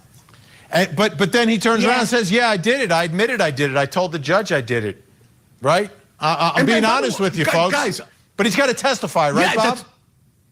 I absolutely. Yes, in those kind of instances, he's got to testify. And by the way, may I add, he would not, I'm not saying it's the truth, but there have been people who have dismembered bodies, desecrated corpses that we've prosecuted that weren't the person who murdered the individual. So the prosecution, if you're a good prosecutor, you're not laughing at this. You're like, I got to take this seriously, and I've got to think about where they're going. And I'm telling you, I'll come back here next week. It could be like a Durst situation. Durst. Got rid of the head. I gotta get your card. Got rid of the head. All right. Everyone's staying where they are. When we come back, we've got new details in the mysterious death of a teenager who was on a ship, on a Carnival. There's no fucking way that you're going to convince me that there's no fucking way that you're going to convince me that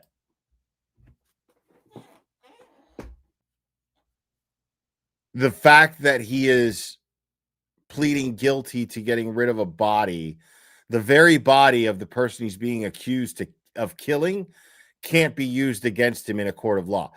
That makes no sense to me at all. That's insane. That is a vital fact that that you can't keep from a jury. There's no fucking way. That is clearly a vital fact that pertains to what he's on trial for. No, I call bullshit on that. No way. No fucking way.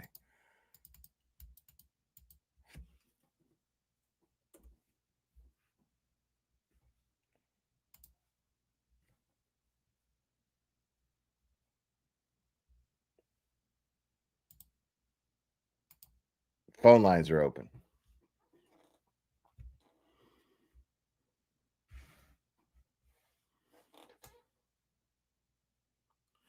Of course she's going to let it in.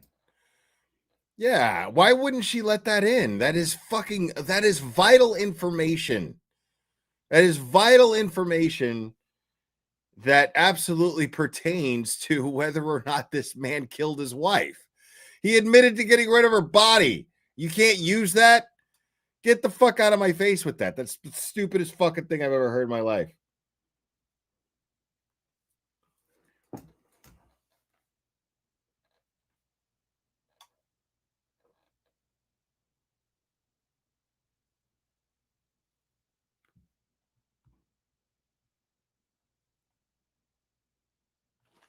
Oh, wait, I may have. Yeah, I do. Hold on. There we go.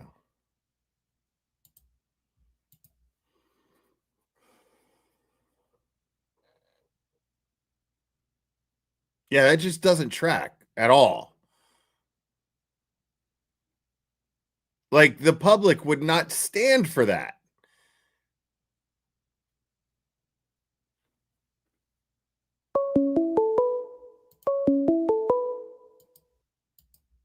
Call from stupid. You're on. Who am I speaking with? Oh my God, it's stupid April. Oh my God. Hi, stupid April. I'm chomping at the bit. Okay. Okay. Do we want to start with the Brian Walsh thing or that Start with civil whatever, case? That start with whatever you want.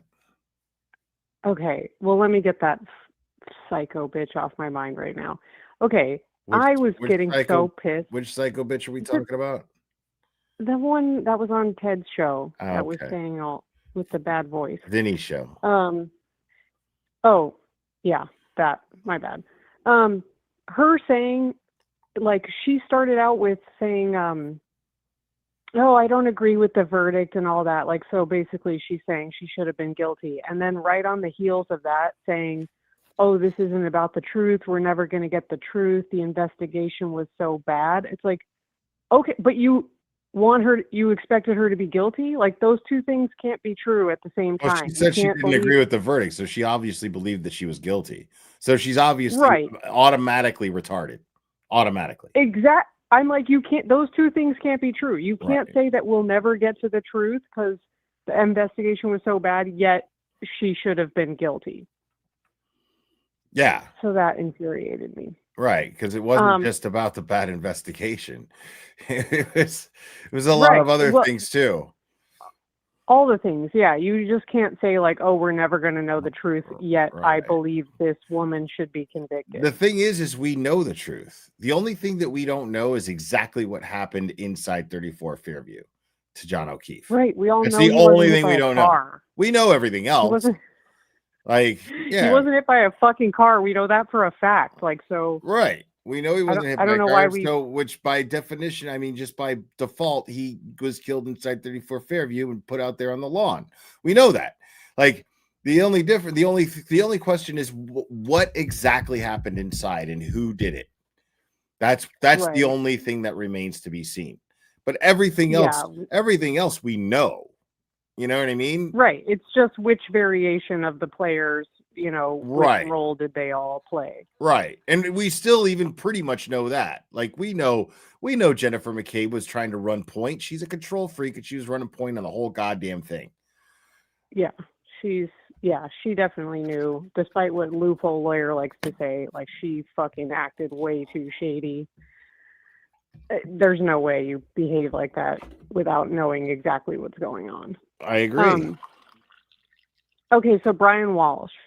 So I just I'm coming here with my fresh bar degree because I just watched Lawyer on this, because I was also like, ooh, this seems weird. All this speculation is going on now that like, oh, they're not going to be able to bring any of that up.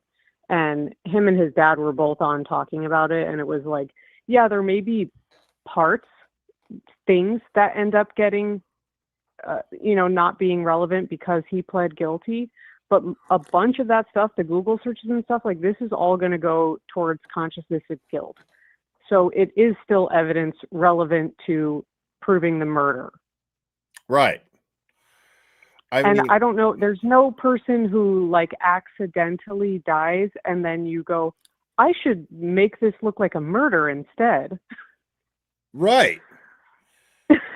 I mean, that's what he did. It's like, exactly. That's the only thing he's going to be able to say. I'm just saying, there's no fucking way that the fact that he pled guilty to getting rid of her body and that can't come up and be used against him in a trial for murdering the very person that he's admitting to getting rid of her body. That is insane to me. That there's no way that that's true. There's no way that that's true. No, and I can't imagine a story that's going to explain any of that away. But yeah, I think that people are right and wrong. Like I think that by pleading guilty to these things, that there will be elements or pieces of evidence that will no longer, like they'll go, okay, you can't mention this one thing or that one thing. But I think there's going to still be enough, like the Google searches, that still go towards consciousness of guilt, trying to hide this, trying to get rid of it. Yeah. And that's still relevant to the murder charge. It's not simply the lying to the police, obstructing justice, trying to get rid of, mislead them. It's to the murder. Yeah. So yeah. And I cannot wait to hear what story he fabricates, because yeah, again, like I said, no one ever like makes an accident look like a murder to get away with it. Like that's fucking ridiculous. Right. I mean, and he's just a shady fuck altogether. Like, I mean, he was already charged with forging fucking, he's already a fraud. You know what I mean? Right. Like, so I mean, even without that, it wouldn't be difficult to like convince a jury that, but the problem with that, like, I don't know if those will come in. There's no fucking way that this man is going to willfully admit to disposing of her body, and that can't be used in proving that in convicting him or prosecuting him in her murder. Like, there's just no fucking way. Like, that's the craziest thing I've ever heard in my life. People who were like, nope, can't let it in. You sound crazy. I know. Well, yeah, it is maddening. But I think actually, did he just do that plea today? Was that today? I'm all mixed up. I think it was yesterday. Could have been today. I thought so. Well, because I think it was Andrea Burkhart I think it was her who had tweeted something referencing another case where it was a similar set of circumstances where they pled guilty to getting rid of a body and beat the murder charge. So I think that probably got everybody pretty up in arms. And, I don't purport to know everything or anything like that. But obviously when I saw that, I was like, ew, don't say that. I don't like that. But then lawyer, talked me off a ledge and was like, and his dad, and they were like, yeah, this is still a lot of this. I mean, I don't know the circumstances of that other case. I just didn't like reading that. Yeah, I'm not overly educated on the Brian Walsh, Anna Walsh case. But yeah, just the idea that someone pleading guilty to that could be a strategy to not be brought up. How come none of these lawyers fucking brought that up? Why are the only people in my chat saying that shit? And these lawyers are like, no, he's admitting to fucking murder or getting rid of her body. How does he expect to convince a jury? I mean, everyone on that panel was on the same page as me. You know what I mean? Like, I don't, I just feel like people are getting information poorly somewhere, or the world is way more upside down than I thought, you know? Well, I sure hope not. I know. And then, especially in Massachusetts, I feel like if anything ever like works out normally, I'm like, what's this? What are we doing? What's happening? Is this like, when's the next shoe gonna drop? Like something's weird. So yeah, I mean, I don't know. I'm right now. It makes me feel better to go with what Peter was saying, that like this all is still going to be, or at least there are pretty damning facts that are still going to be relevant to exclusively the murder charge, even though I don't know that they're going to specifically be able to bring up that there was a guilty plea in these other charges. Like, I don't know that they're going to specifically be able to say, oh, but you pled guilty to dismembering her. Like, I think that would be improper, but to still bring up the searches and the lying, that all goes. How is that improper? How is it improper if that is an admission, basically, that you got rid of her body? How can that not be used against you in a prosecution for murdering her? That's fucking crazy. There's no way. There's no way it would take 5 different fucking law tubers to fucking convince me of that and explain it to me. Are you serious? Okay, well, I'll tell you right now. Like, when I have told you before, I followed every single case that Lori was a part of, Chad, Daybell, like all of it. Mm-hmm. Both her cases in Arizona, there was they were very, very strict. It was a very like walking on eggshells, trying to avoid bringing up her prior convictions. They did not bring up in the Arizona cases. It's not a prior cases. conviction, though. It's the same fucking case. It's just different charges. You see what I'm saying? Well, so was like, this. This was all like her, though. It's not prior. No, this is just the fact that, like, they're trying to get to the bottom of whether or not this guy killed her. And the fact that he got rid of her body isn't going to come up. That's insane. That is not, there's no way that that's true. There's no way. Okay, well, yeah, and you could be right. I'm not saying that I'm right, and I'm not saying that. Why the fuck right wouldn't everybody wrong. do that? Why the fuck wouldn't everybody who gets charged with murder and getting rid of a body? Why wouldn't they all do that? Like I said, I think you're thinking what I'm saying is worse than what I'm saying. Like, I don't think they're going to be able to say that he pled guilty. I'm not saying that they're not going to be able to mention the Google searches, which obviously they're going to mention that. Obviously they're going to mention that. I'm not going to do a poll because it's the people in my chat that are just saying things just because they heard somebody else say them. Like, but nobody here is like, I mean, like, fucking I think that saying that, cite me a fucking case law that says that shit right now. Otherwise, okay, we'll pull Bettero up. Get him on here. Yeah, let me put out my Bettero bat signal. No, I feel like I could definitely hear them saying, like, that if you say that he pled guilty, that this prejudices the jury against him. Like, this isn't appropriate to say that he pled guilty. That's that like, you just how is make it your not, case for the murder, man? Because you're only trying him for the murder. You're not trying him for those. But it doesn't matter. Like, that's part of the case. It's the same. Yeah, like, to me and you. If to you're me and thinking, you, it doesn't matter. If you're thinking in terms of getting justice, because you're not violating his rights in any way. The fact of the matter is he did it and he pled guilty to it. You're prejudicing him. You're not prejudicing shit. The fact of the matter is that he fucking pled guilty to getting rid of her body and he's on trial for murdering her. How can that possibly not be used as evidence that he fucking that he possibly killed her? That doesn't make any sense. In the interest of justice, there's no way that that's true. If the objective is to get justice for the victim and the victim's loved ones, there is no way that that is true. Okay. I think the rules of evidence, like, you're not supposed to just bring up everything that you want, because I think it prejudice. Nobody's saying to bring up anything that you want. What I'm arguing is that is vital evidence that he could have possibly killed her.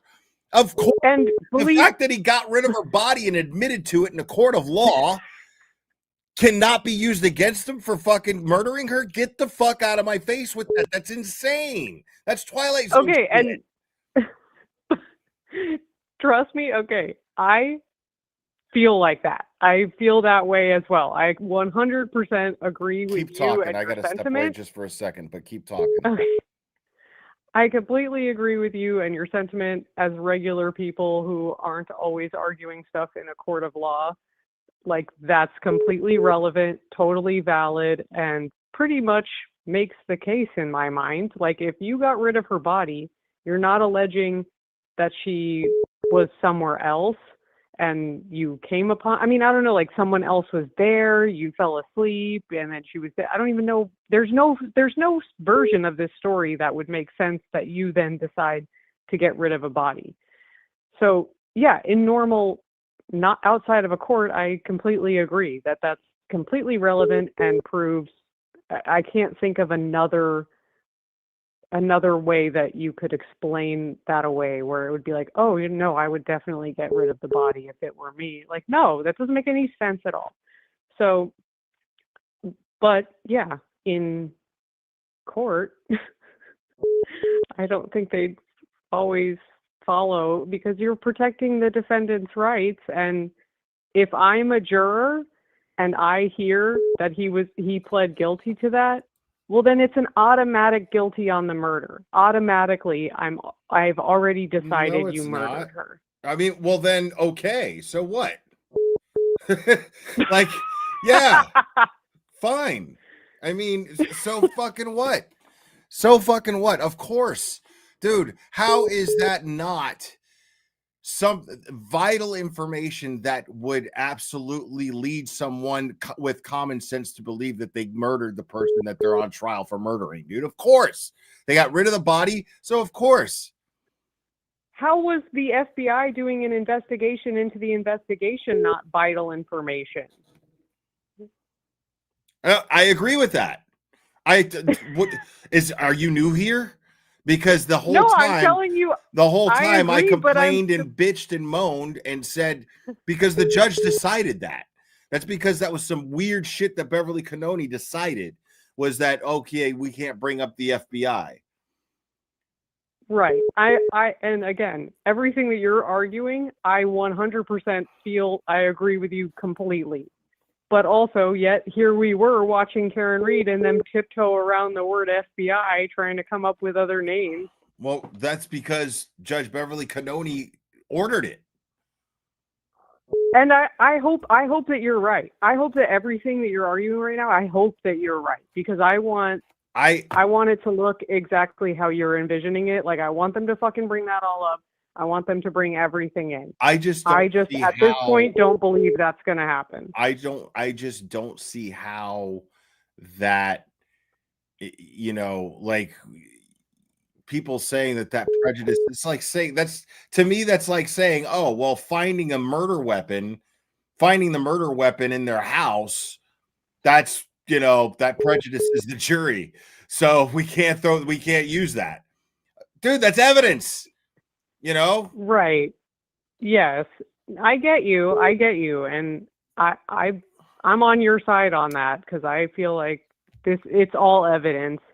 And I almost feel like they shouldn't have even, I don't know if it would have made a difference, but it's like, perhaps they just shouldn't have charged him separately with the, you know, whatever it was, desecrating a body, dismembering it, all that stuff, because it's like, then if you just charge him with the murder, those pieces of evidence are all going towards just the murder, and you don't have these other things that you can now kind of try to separate, you know, what evidence bag they go in. Don't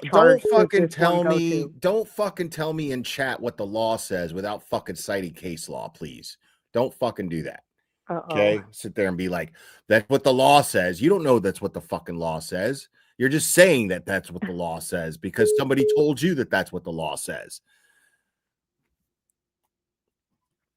I mean, me too. I just watch cases. I just listen to lawyers, and I had the same concern and disbelief. Like I said, I saw Andrea Burkhardt's tweet, and I was like, "Oh hell no, oh hell no!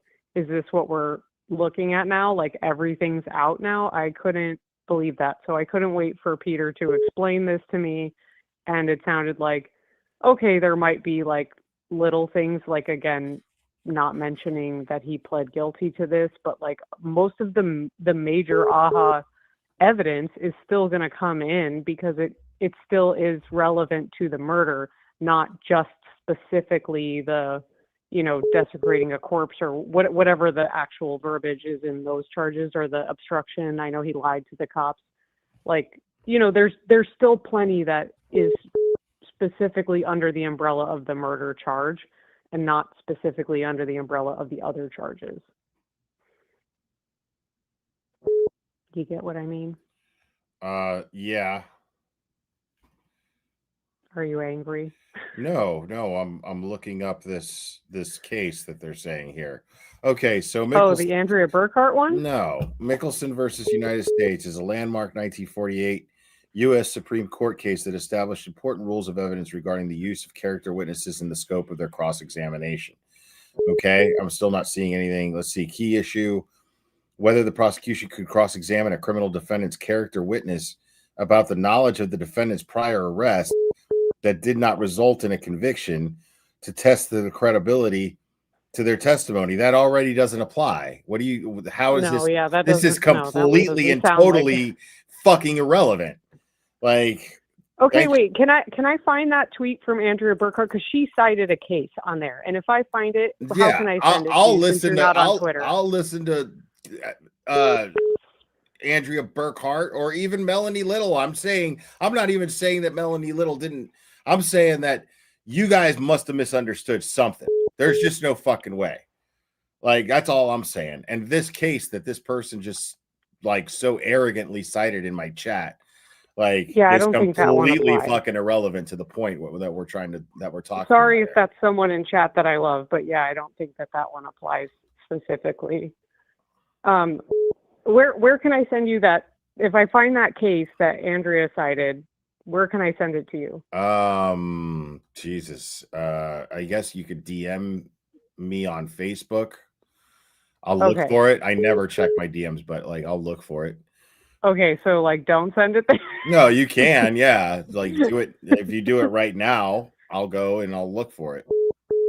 Okay, I'll let Ray or Kazi or someone else come on, and I'm gonna find that and I'm gonna send it to you.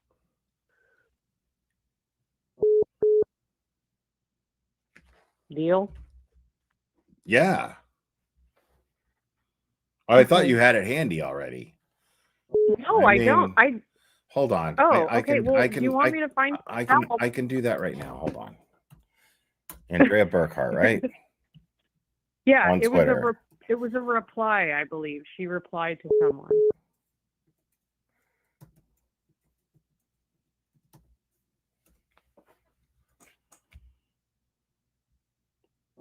Why can't? Am I spelling her name wrong? AndreaBurkhart. Burkhart. There's no D, just T. Okay. Yeah. All right. I put a D there. Okay, there she is. Oh, Burkhard? You went with hard? Heart with a DT. Oh.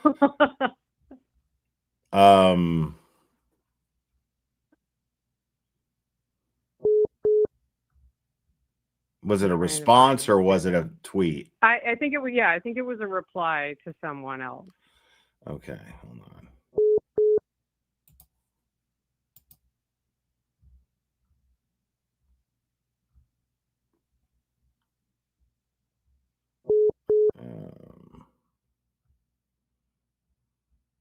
And how long ago was it? Do you know? Well, it did. If that thing came out, if his change to a guilty plea was yesterday, then it had to have been yesterday.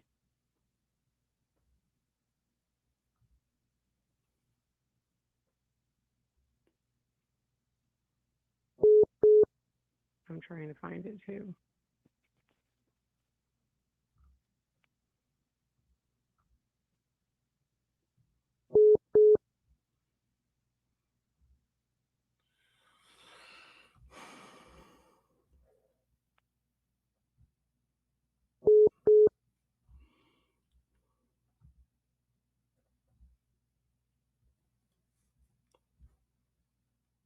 Fuck, I don't see it.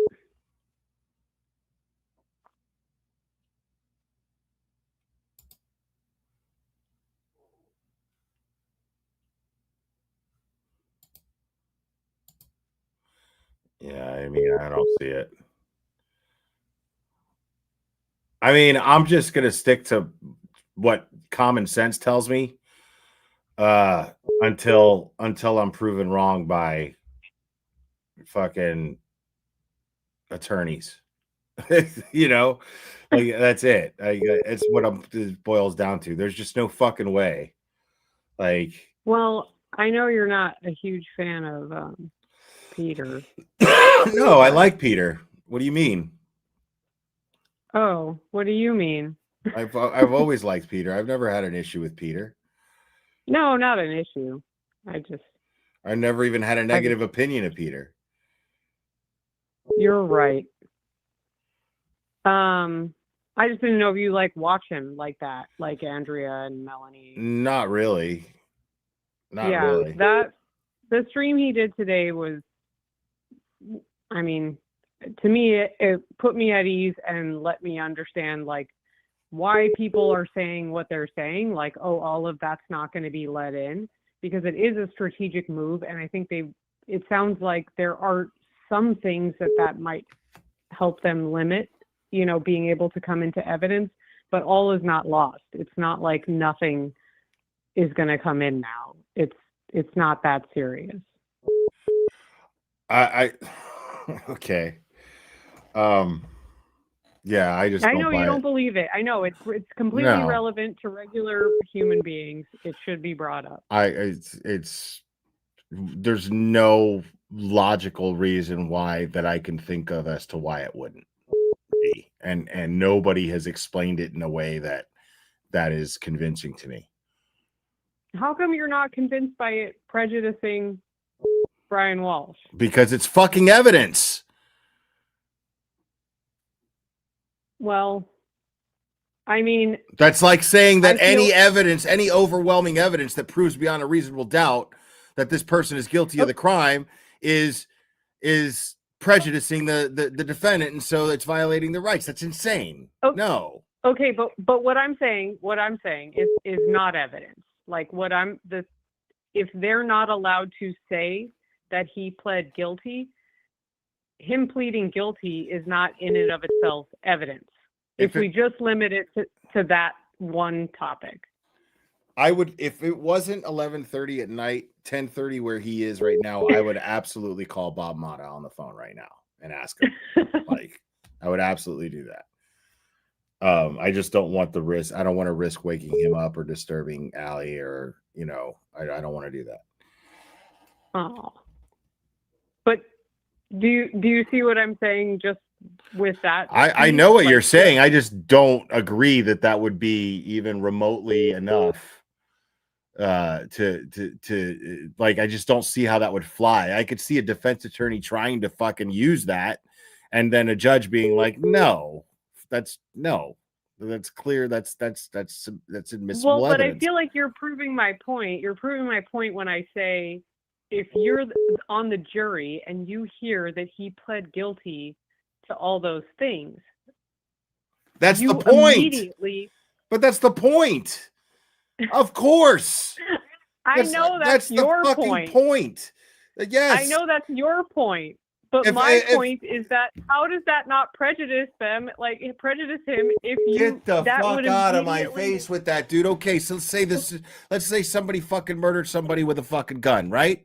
And then there's no body, nothing. right? But the person is arrested for having possession of this gun, and he's charged with possession of the murder weapon. The murder weapon matches up. Well, never mind. There is a body, because how else would they match it up?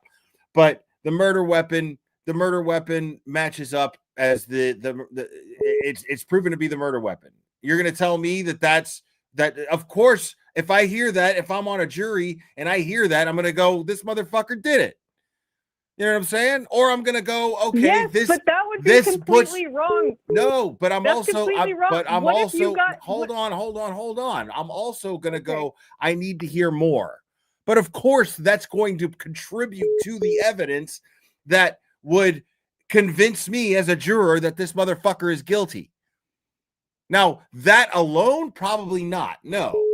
That alone, no. What I'm saying is there's no fucking way that the man admits in a court of law that he dismembered and got rid of her body, and that can't come up when it comes to being proving that he murdered his wife. Like the very subject, the very person, he admits to dismembering the very person he's on trial for murdering. But you just slightly moved the goalpost, because now you're arguing move shit. Hold on, let me explain. You're saying that you want it to be brought up that he dismembered her, and I'm not arguing against that. I'm just saying I want it to be brought up that he admitted to it in a court of law. Well, I don't know. I don't know if there's a line there for admitting to it or pleading guilty. Balls, bro. Prejudicial my balls. That's like saying fucking, being fucking charged with the murder weapon, being caught with the murder weapon, and being charged with fucking possession of a firearm, and it happens to be the murder weapon. All of a sudden, that's prejudicial. Get the fuck out of my face, dude. No, that is evidence that this person could have fucking murdered this person that he's on trial for murdering. Of course.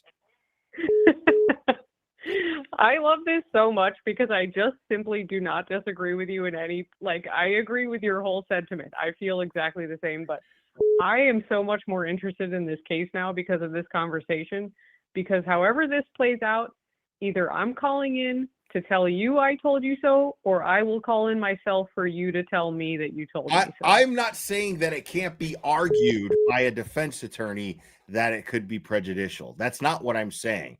What I'm saying is I just don't see a world where a judge who is interested in getting justice, who's tasked with the responsibility of getting justice for these victims, to not allow that as damning evidence. And you know what? I completely agree all the way around with what you just said right now, because it seems like Judge Frenier... You can't say it's not the case. You can't say that it's not the case because there hasn't even been a motion filed, has there, to leave that out? Because you're sitting here telling me that it's automatic. Is that your argument, that it's automatic? It's already considered prejudicial. So it can't be brought up. That's what everybody in this chat is blasting, saying it can't be brought up. It's already decided that it's prejudicial. I haven't seen that. I haven't seen a hearing deciding. Now, what I'm saying is, I think an effective defense attorney who is doing everything that they can. I'm not looking up any more of your case law that you fucking bring up, because the last thing that I looked up was a big waste of my fucking time. I'm saying that, of course, an effective defense attorney would, of course, try to keep that out. Why wouldn't they? They're going to try to keep out whatever they can in order to effectively defend their client. What I'm saying is I just don't see a universe where an ethical judge would allow that to not be considered evidence.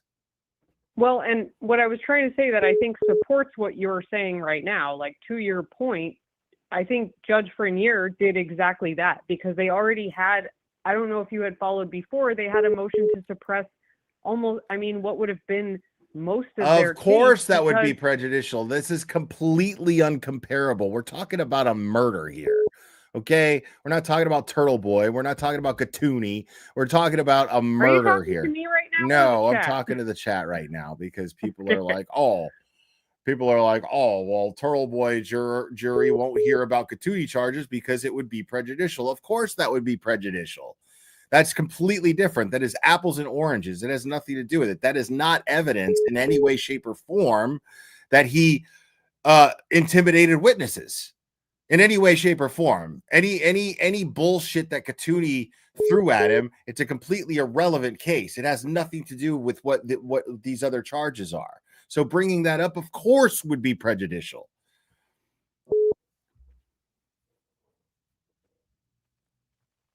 Okay, so you were saying you don't imagine a world where, like, in the interest of justice, that the judge rules that way, like throws all that out.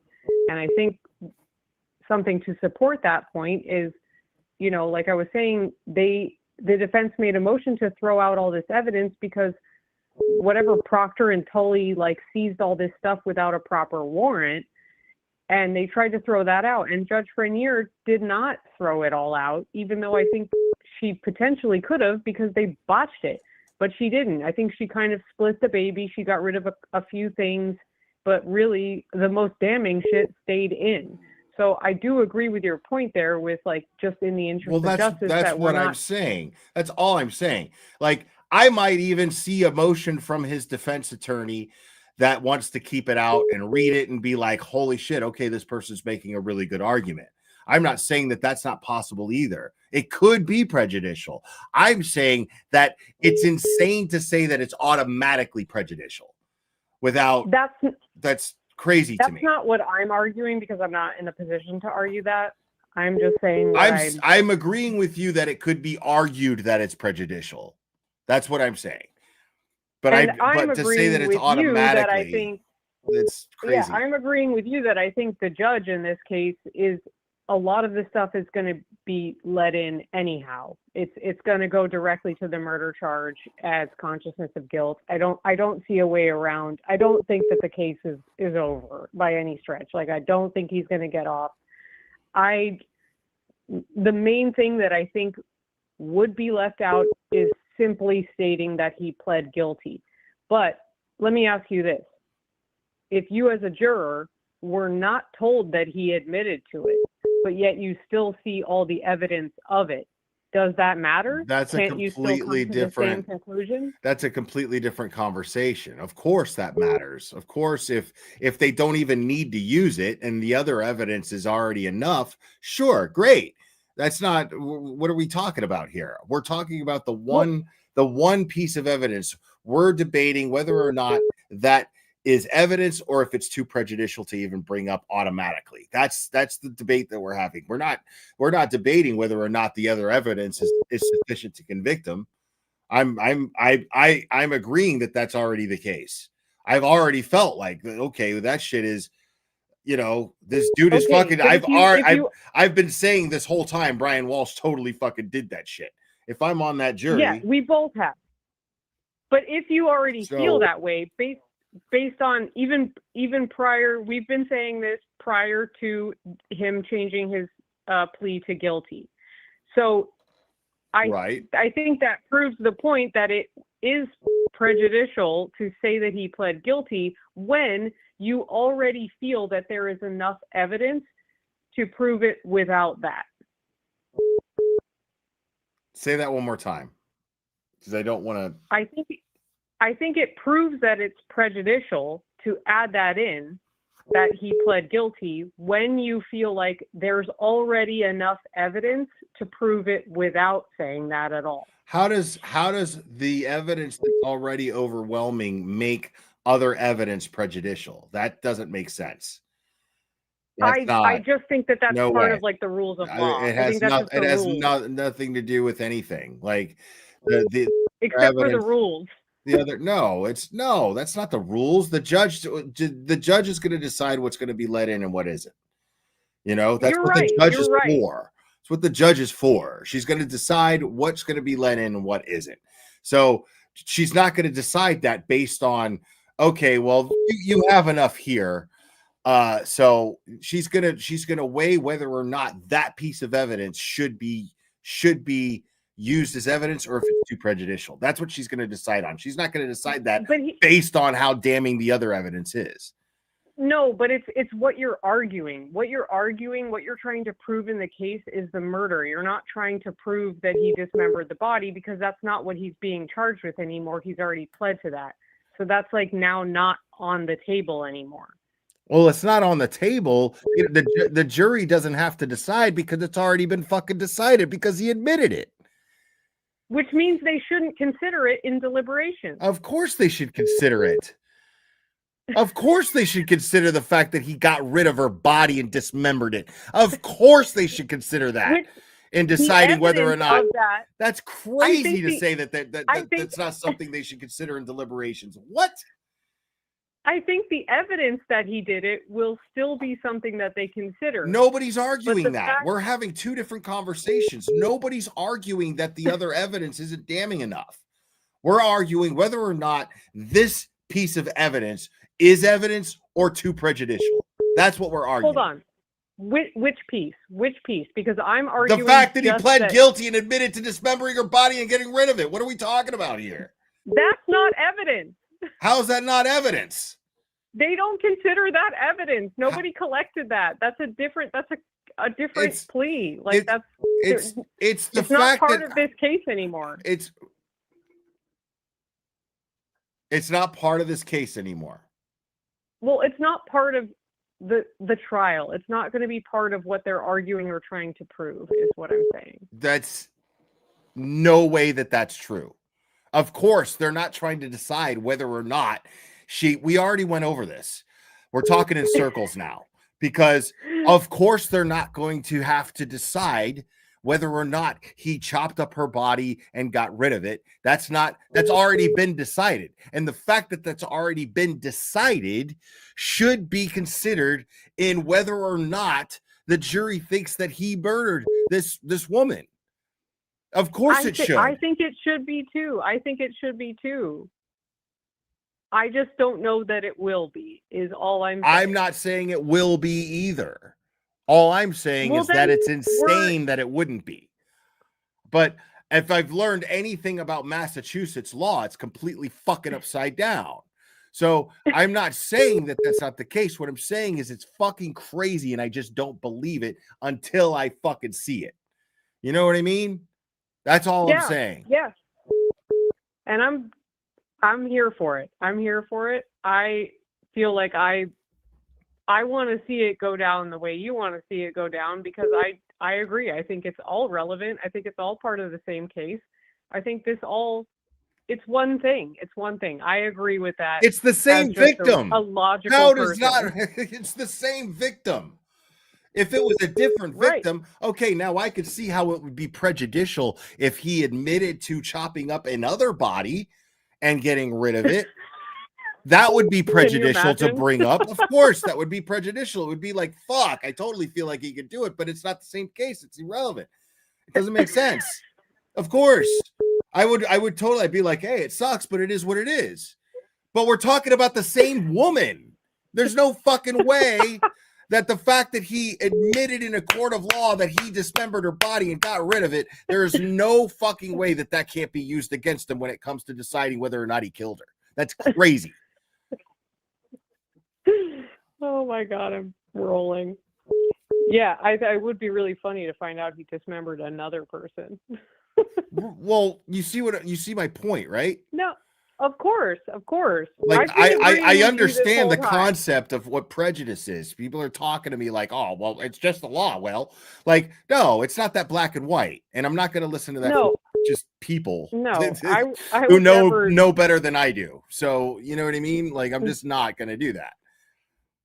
No, I'm in the same boat you are. I've followed a lot of cases in and out, so I get the gist, but each individual case has its own nuances that I don't say, oh, well, now they have to do this, or this is going to be the outcome now. I don't know anything. I just have the experience I have from watching, and I would never presume to talk down to you like you don't know what prejudicial means. I cannot wait now to see how this plays out.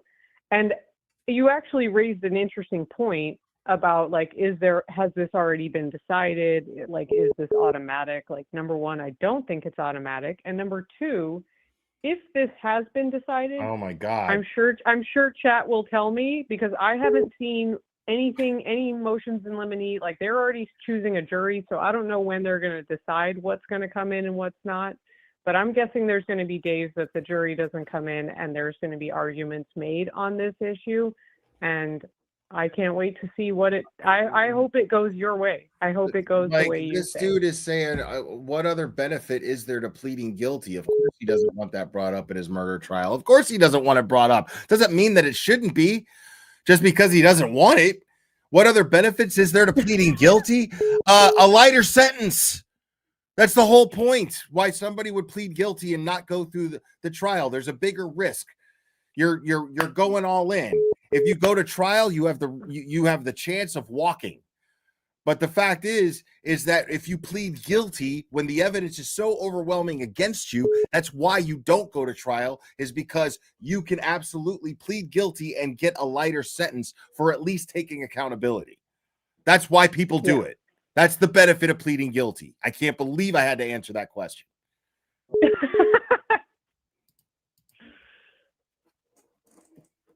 You're so smart, Will. No, I'm not that smart. That's why it's so frustrating that I'm having this conversation. Like, I'm not that smart at all. You know?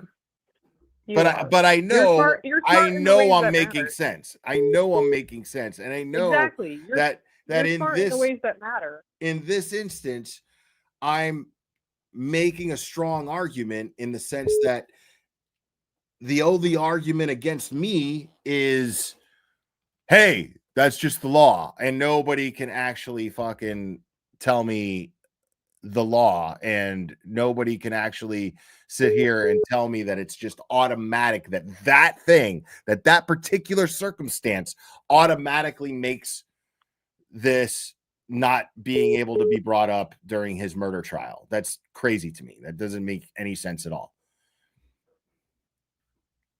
I hope that you're right. I know the judge decides. That's my argument.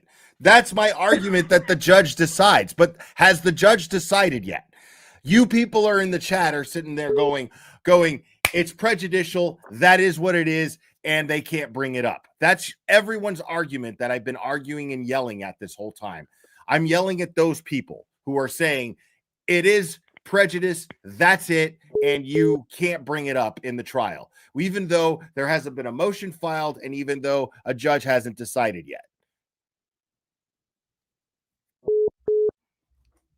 I feel like I need to find a case. I wish I could find that case that I'm sure it was Andrea. Melanie's not even on Twitter. I don't even know another lawyer. It feels like a lengthy YouTube presentation, but it goes I go generally 3 hours, usually. So it's not that lengthy. We're just staying a long time on this topic because I just refuse to bend on it. Because I'm stubborn as fuck. But do we have a deal if it goes the way that I'm saying I think it may go? I'm calling in to tell you I told you so. That's and fine. If you're right, I'll call in. You can tell me you told me so. Absolutely. Yeah. For sure. For sure. Of course. I can admit when I'm wrong. And then here's the thing is like I need someone who's qualified to correct me on this is my point. That's all I'm saying. I'm not going to, because I know that in theory, I should be right. I should be. So I'm just not sure if I That's actually really am all or that not. matters. Well, no, I mean, because we're talking about Massachusetts and it's insane. But yeah.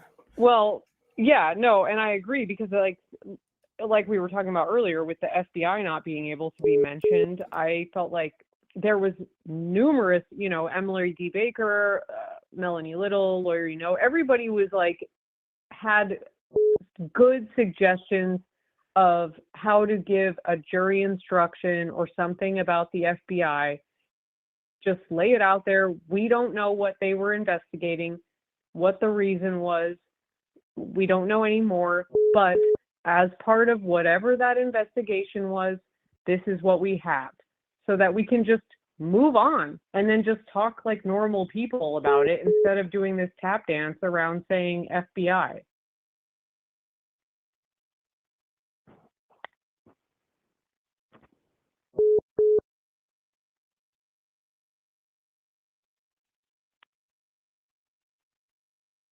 Are you getting mad at the chat, or are you done with me? No, I had to step away for a second. Pleading guilty can also be a way for him to formulate a story as to why he dismembered her body. Lots of love from British Columbia. That's what I think. I think it's the simplest answer. I think it's Occam's razor that, you know, people are like, well, why would he do that? Well, because this gives him some sort of, this gives him some sort of bullshit story where he gets to explain the Google searches, you know, because all the Google searches basically are evidence that he got rid of her body. He's caught dead to rights on that. The jury's going to look at that, and if he pleads guilty on that and says, well, prove that I killed her, then okay, you know, just because I dismembered her body and got rid of it doesn't mean that I killed her. You know what I'm saying? So that's the strategy that clearly makes the most sense, is why he would plead guilty to that. Yeah, I think we're definitely going to see some bizarre. But this notion that it can't be brought up that he admitted to dismembering and getting rid of her body is completely fucking insane. There's no way that I'm signing off on that. There's no way. I hope you're right. I hope you're right. Yeah. Like I said, I mean, I agree with the person in the chat that was yelling in all caps. It's the judge has to decide whether or not it can be admitted. I mean, and we haven't even gotten there yet. Just this notion that it's an automatic thing is bullshit. It is bullshit. There's no way. And if it is, then it's just as unconstitutional as the law that they use to weaponize against Aiden. So, you know what I mean? It's just as wrong. You know what I mean? Like, yeah, but I just don't see that being a thing. That just because there's very few things in law that I feel like should just be like automatic. Like, I feel like it should be case by case. Arguments should be made. I don't think things should just be, oh, this is what we do in every case. For what, you know, that's silly. That doesn't make sense. Right. He could still get time served too, unless these girls making a great point here. But he could still win the murder case due to MSP fuck ups, and then he's already served the 3 years of found guilty of moving a body. That's quite possible. Quite possible.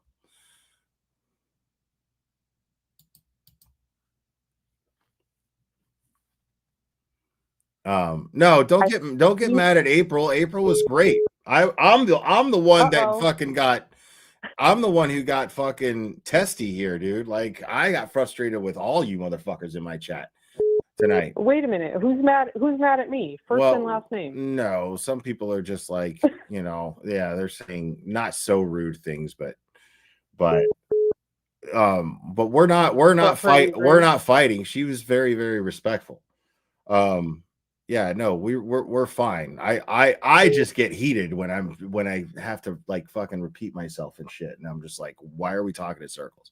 Like, I get heated about shit like that. I get annoyed, but I wasn't annoyed with you deliberately or directly. I was annoyed with some people in my chat. Some people in my chat were annoying the fuck out of me. Well, I feel like we've had a good spirited debate. I hope I haven't upset you or chat.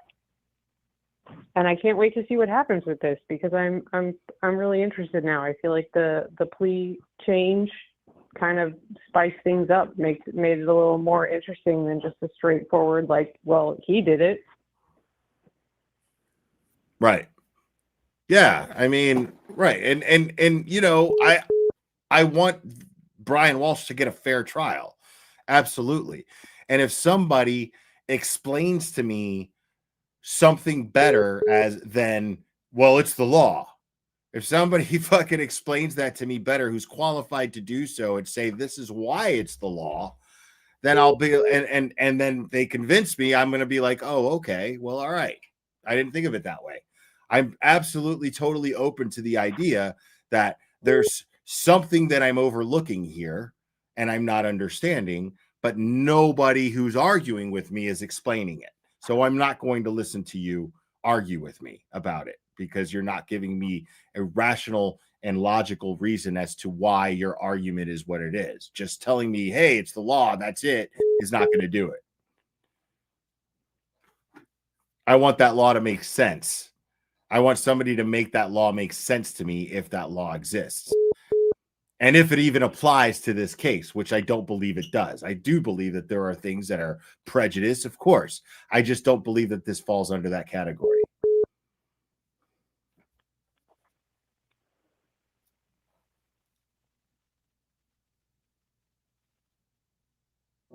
But all right, April, I'm going to take the next call. Thanks for calling in. Appreciate it. All right. Thanks, Will. Good night. Right, bye-bye.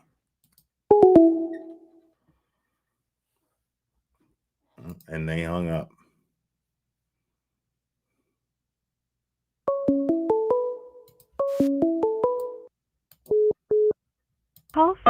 You're on. Who am I speaking with? Hey, Will, did she go to bed yet? Is she all set? Is she all done? Oh, no, yeah, she was fine, man. She was cool. I know. I'll make this quick because I know the prosecutor, special prosecutor, is going to call in. You like to research stuff, right? I mean, not really. You do. You eventually. I will if I have to. Yeah. Yeah, but let me just give you something interesting. I wouldn't say that I enjoy it. No, me too. I'd rather in high school and college just played hockey and chased women. But let me just tell you something. Never mind Proctor in the past and all this stuff, right? There is a case. I'm 56 years old. There is a case that happened in Quincy, Massachusetts. I don't think some of the people in the chat know this. There was two iron workers living together. And what happened was he, they were, it was a love-hate relationship, and it didn't, things shit hit the fan. And she was missing. Their last name was Romano. It's Billy Romano. And she was missing for a while. And the detectives came back 3 weeks later, and they were, interviewing the neighborhood. And one guy said, hey, the guy over in the corner was on vacation last time you were here. My whole point is, I really believe these lawyers are tiptoeing around a lot of stuff because of this case I'm going to tell you about. The detectives went over and knocked on the door, and the guy came out and said, he borrowed my Sawzall, What? What? He borrowed my Sawzall. Okay. Sure enough, they did the DNA. Romano put his wife out for the rubbish, and they never saw her again. He's doing life in prison right now. There's no fucking way, dude. I don't have a law degree. There's no way that this clown is going to get off at all. He was better off. I'm not a lawyer. Well, the evidence is a little stronger against the guy you're talking about because they found DNA on what he dismembered her with. Yeah, but how about the motive? What about, can I get some money? How much does someone get by being divorced?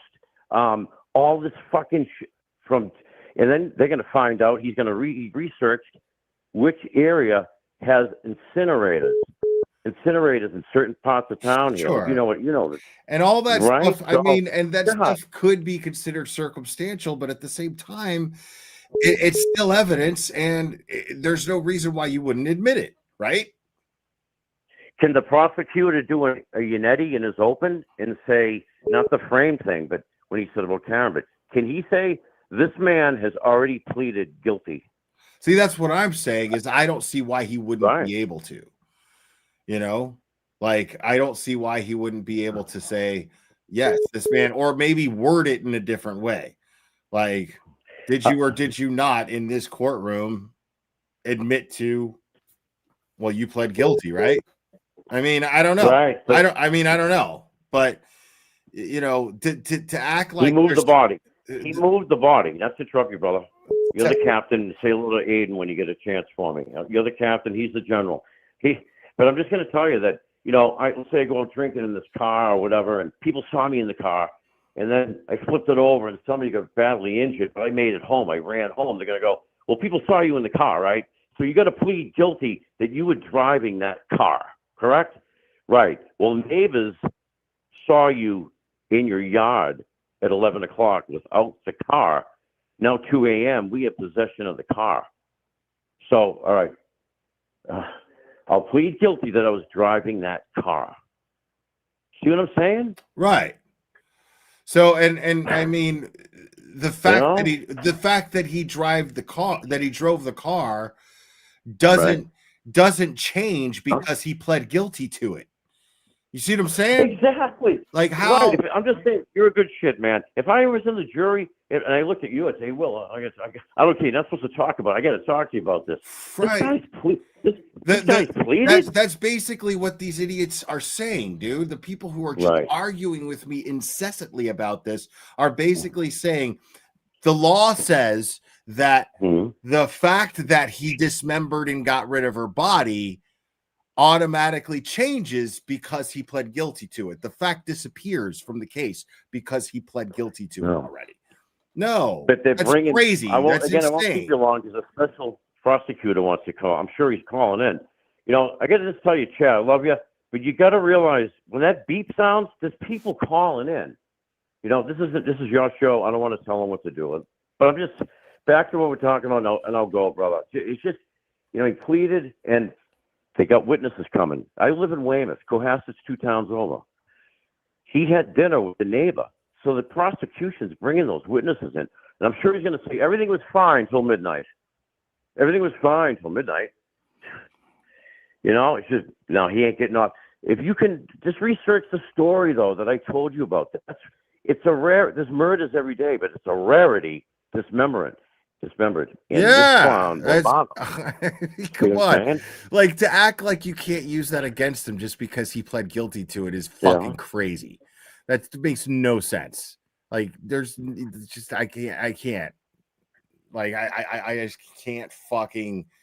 The Home Depot stuff. What is it? You know, what's the defense attorney going to say? Now, and I agree with I agree with April. April was saying, and I agree with her. She's like, there's so much already overwhelming evidence. Okay, but I'm saying that overwhelming evidence has nothing to do with whether or not that evidence should be admitted or not.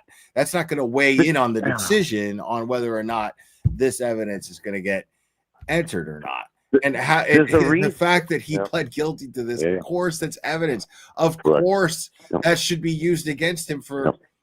No, listen, dude.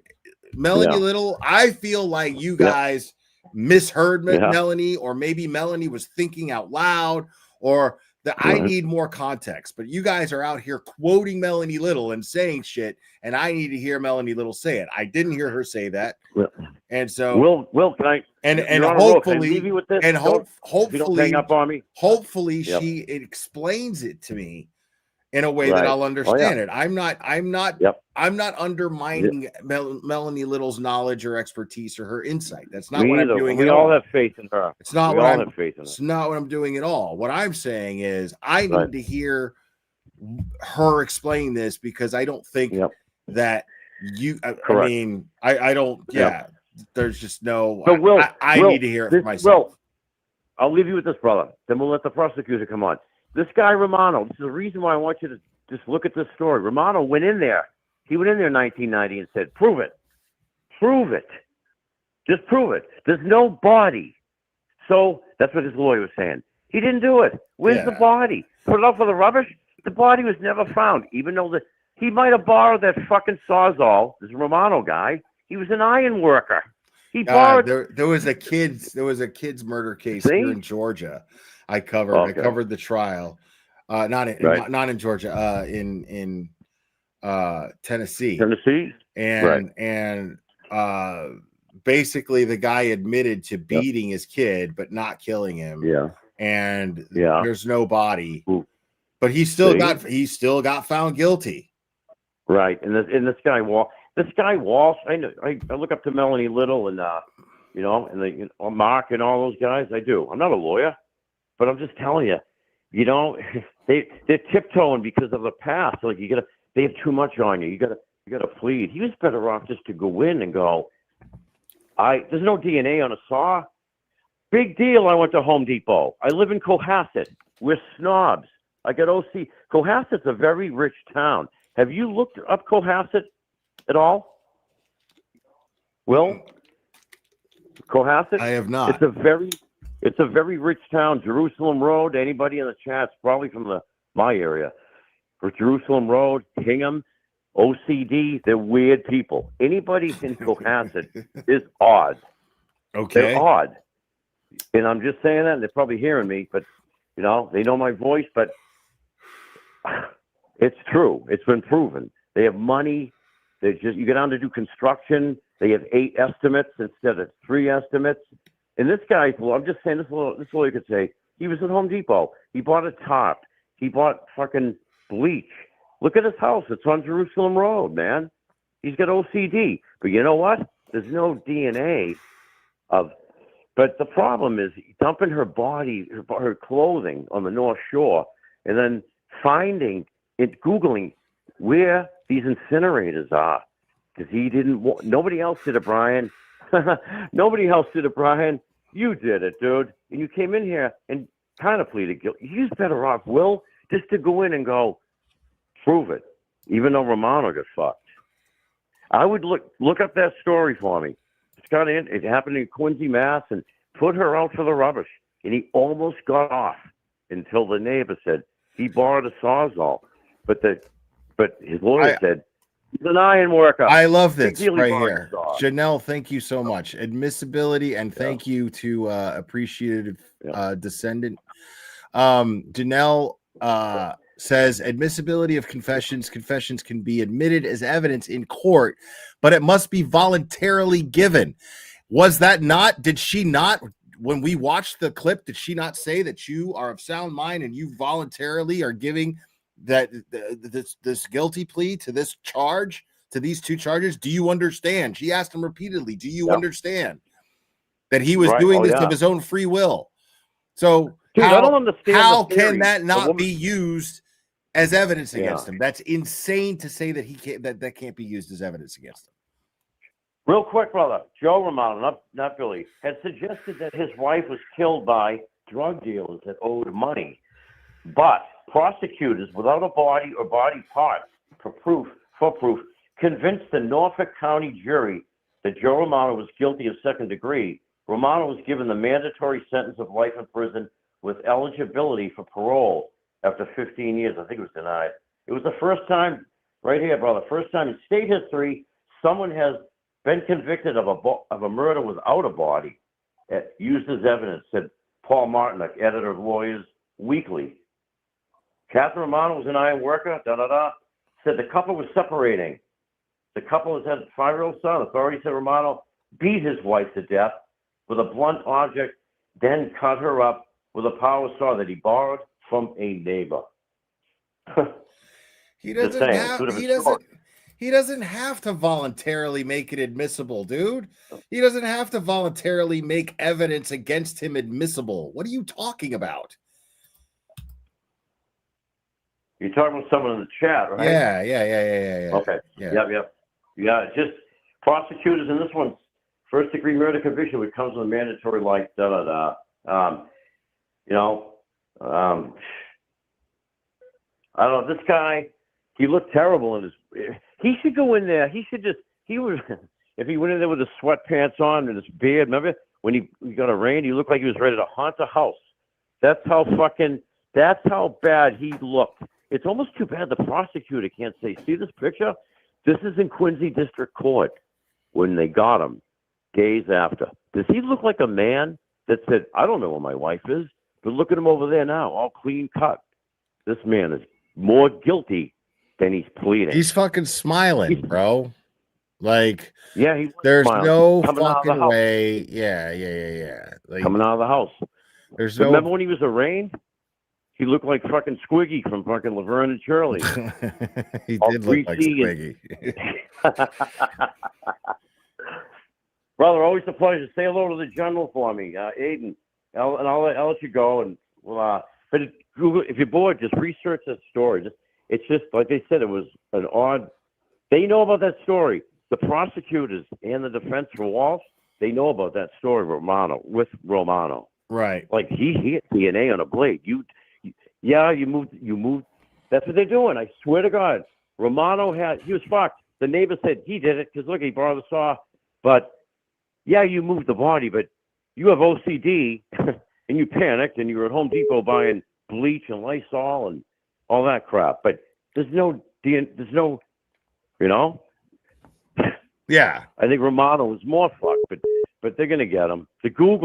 Every time you go on the phone and type in something, don't ever get in trouble, because the first thing that they do is after the second thing. You're Mr. Haley. Yep. Give me your phone. You know. Yeah. You just can't.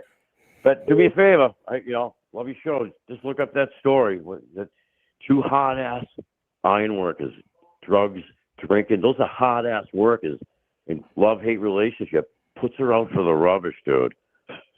Walshy is driving around the North Shore and the South Shore going, fuck it, my phone's at home. I'm good. He should have been in Dumb and Dumber. Yeah. That leg thing fucked him. He was better off to cut that off. He should have cut it off and left it at the house. Right? That's how they got him, bro. That's how they got him, Chad. That's how they got him. They traced his ankle bracelet, and it pinpointed him to the dumpsters. If he cut the thing off, they would have been looking for him, but he would have got off, dude. I went to see my mother, which he did, but he was dumping her belongings, and unfortunately, God rest her soul, beautiful girl, beautiful woman. He was in trouble. He was never going to get out of the house, and he said, "Oh, really? You have a new boyfriend?" That's not going to happen. But he fucked himself over, leaving his 3 children like that. People really are fucked, huh? Yeah. Yeah. The whole situation's fucked up. Never mind that he hurt her. He left his 3 children behind. Yeah. Nice move, Walshy. Yeah. To say he's better off to cut his bracelet. That's how they got him. I know some cops. They didn't need to go chase him and track him down. The ankle was telling the whole story. Right. And they looked at the cameras. They went to the cameras the next day, the detectives. Please run your cameras. There's Walshy. All right, let's go to the North Shore now. Oh, shit, here's her skirt. Here's her boots. We got to go get them. Yeah. All right, man. Thanks for calling. I appreciate you. You're welcome. All right. Have a good one. I appreciate you. Take care, my man. Bye-bye. All right. Yeah, I know Kasi was trying to call. I think he gave up there. But I honestly, I'm not I'm not in the mood to argue anymore tonight, and I damn sure don't want to get into an argument with Kasi G. I think I'm making a strategic decision by ending the stream a little after 3 hours, as I planned on doing in the first place. And I don't even want to risk having an unpleasant conversation with Kasi G tonight, because I love him too much. Anyways, guys, I'm gonna wrap this up. I'm tired. And I appreciate you guys hanging out.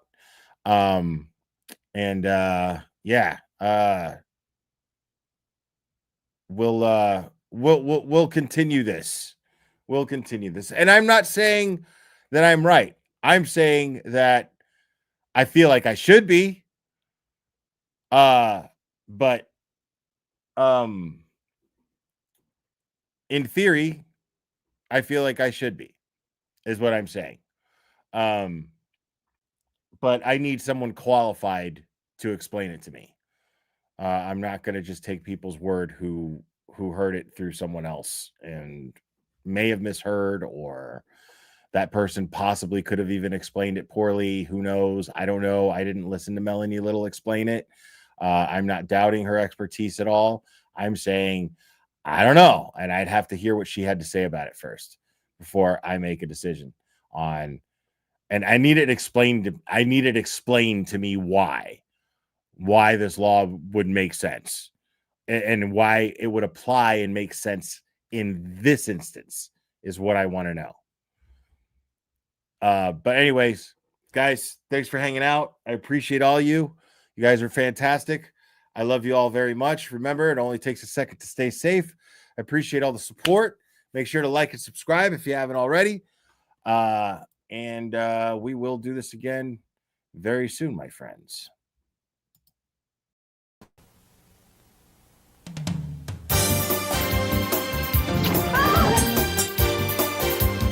Watch out!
Today, being retarded means leading a full life.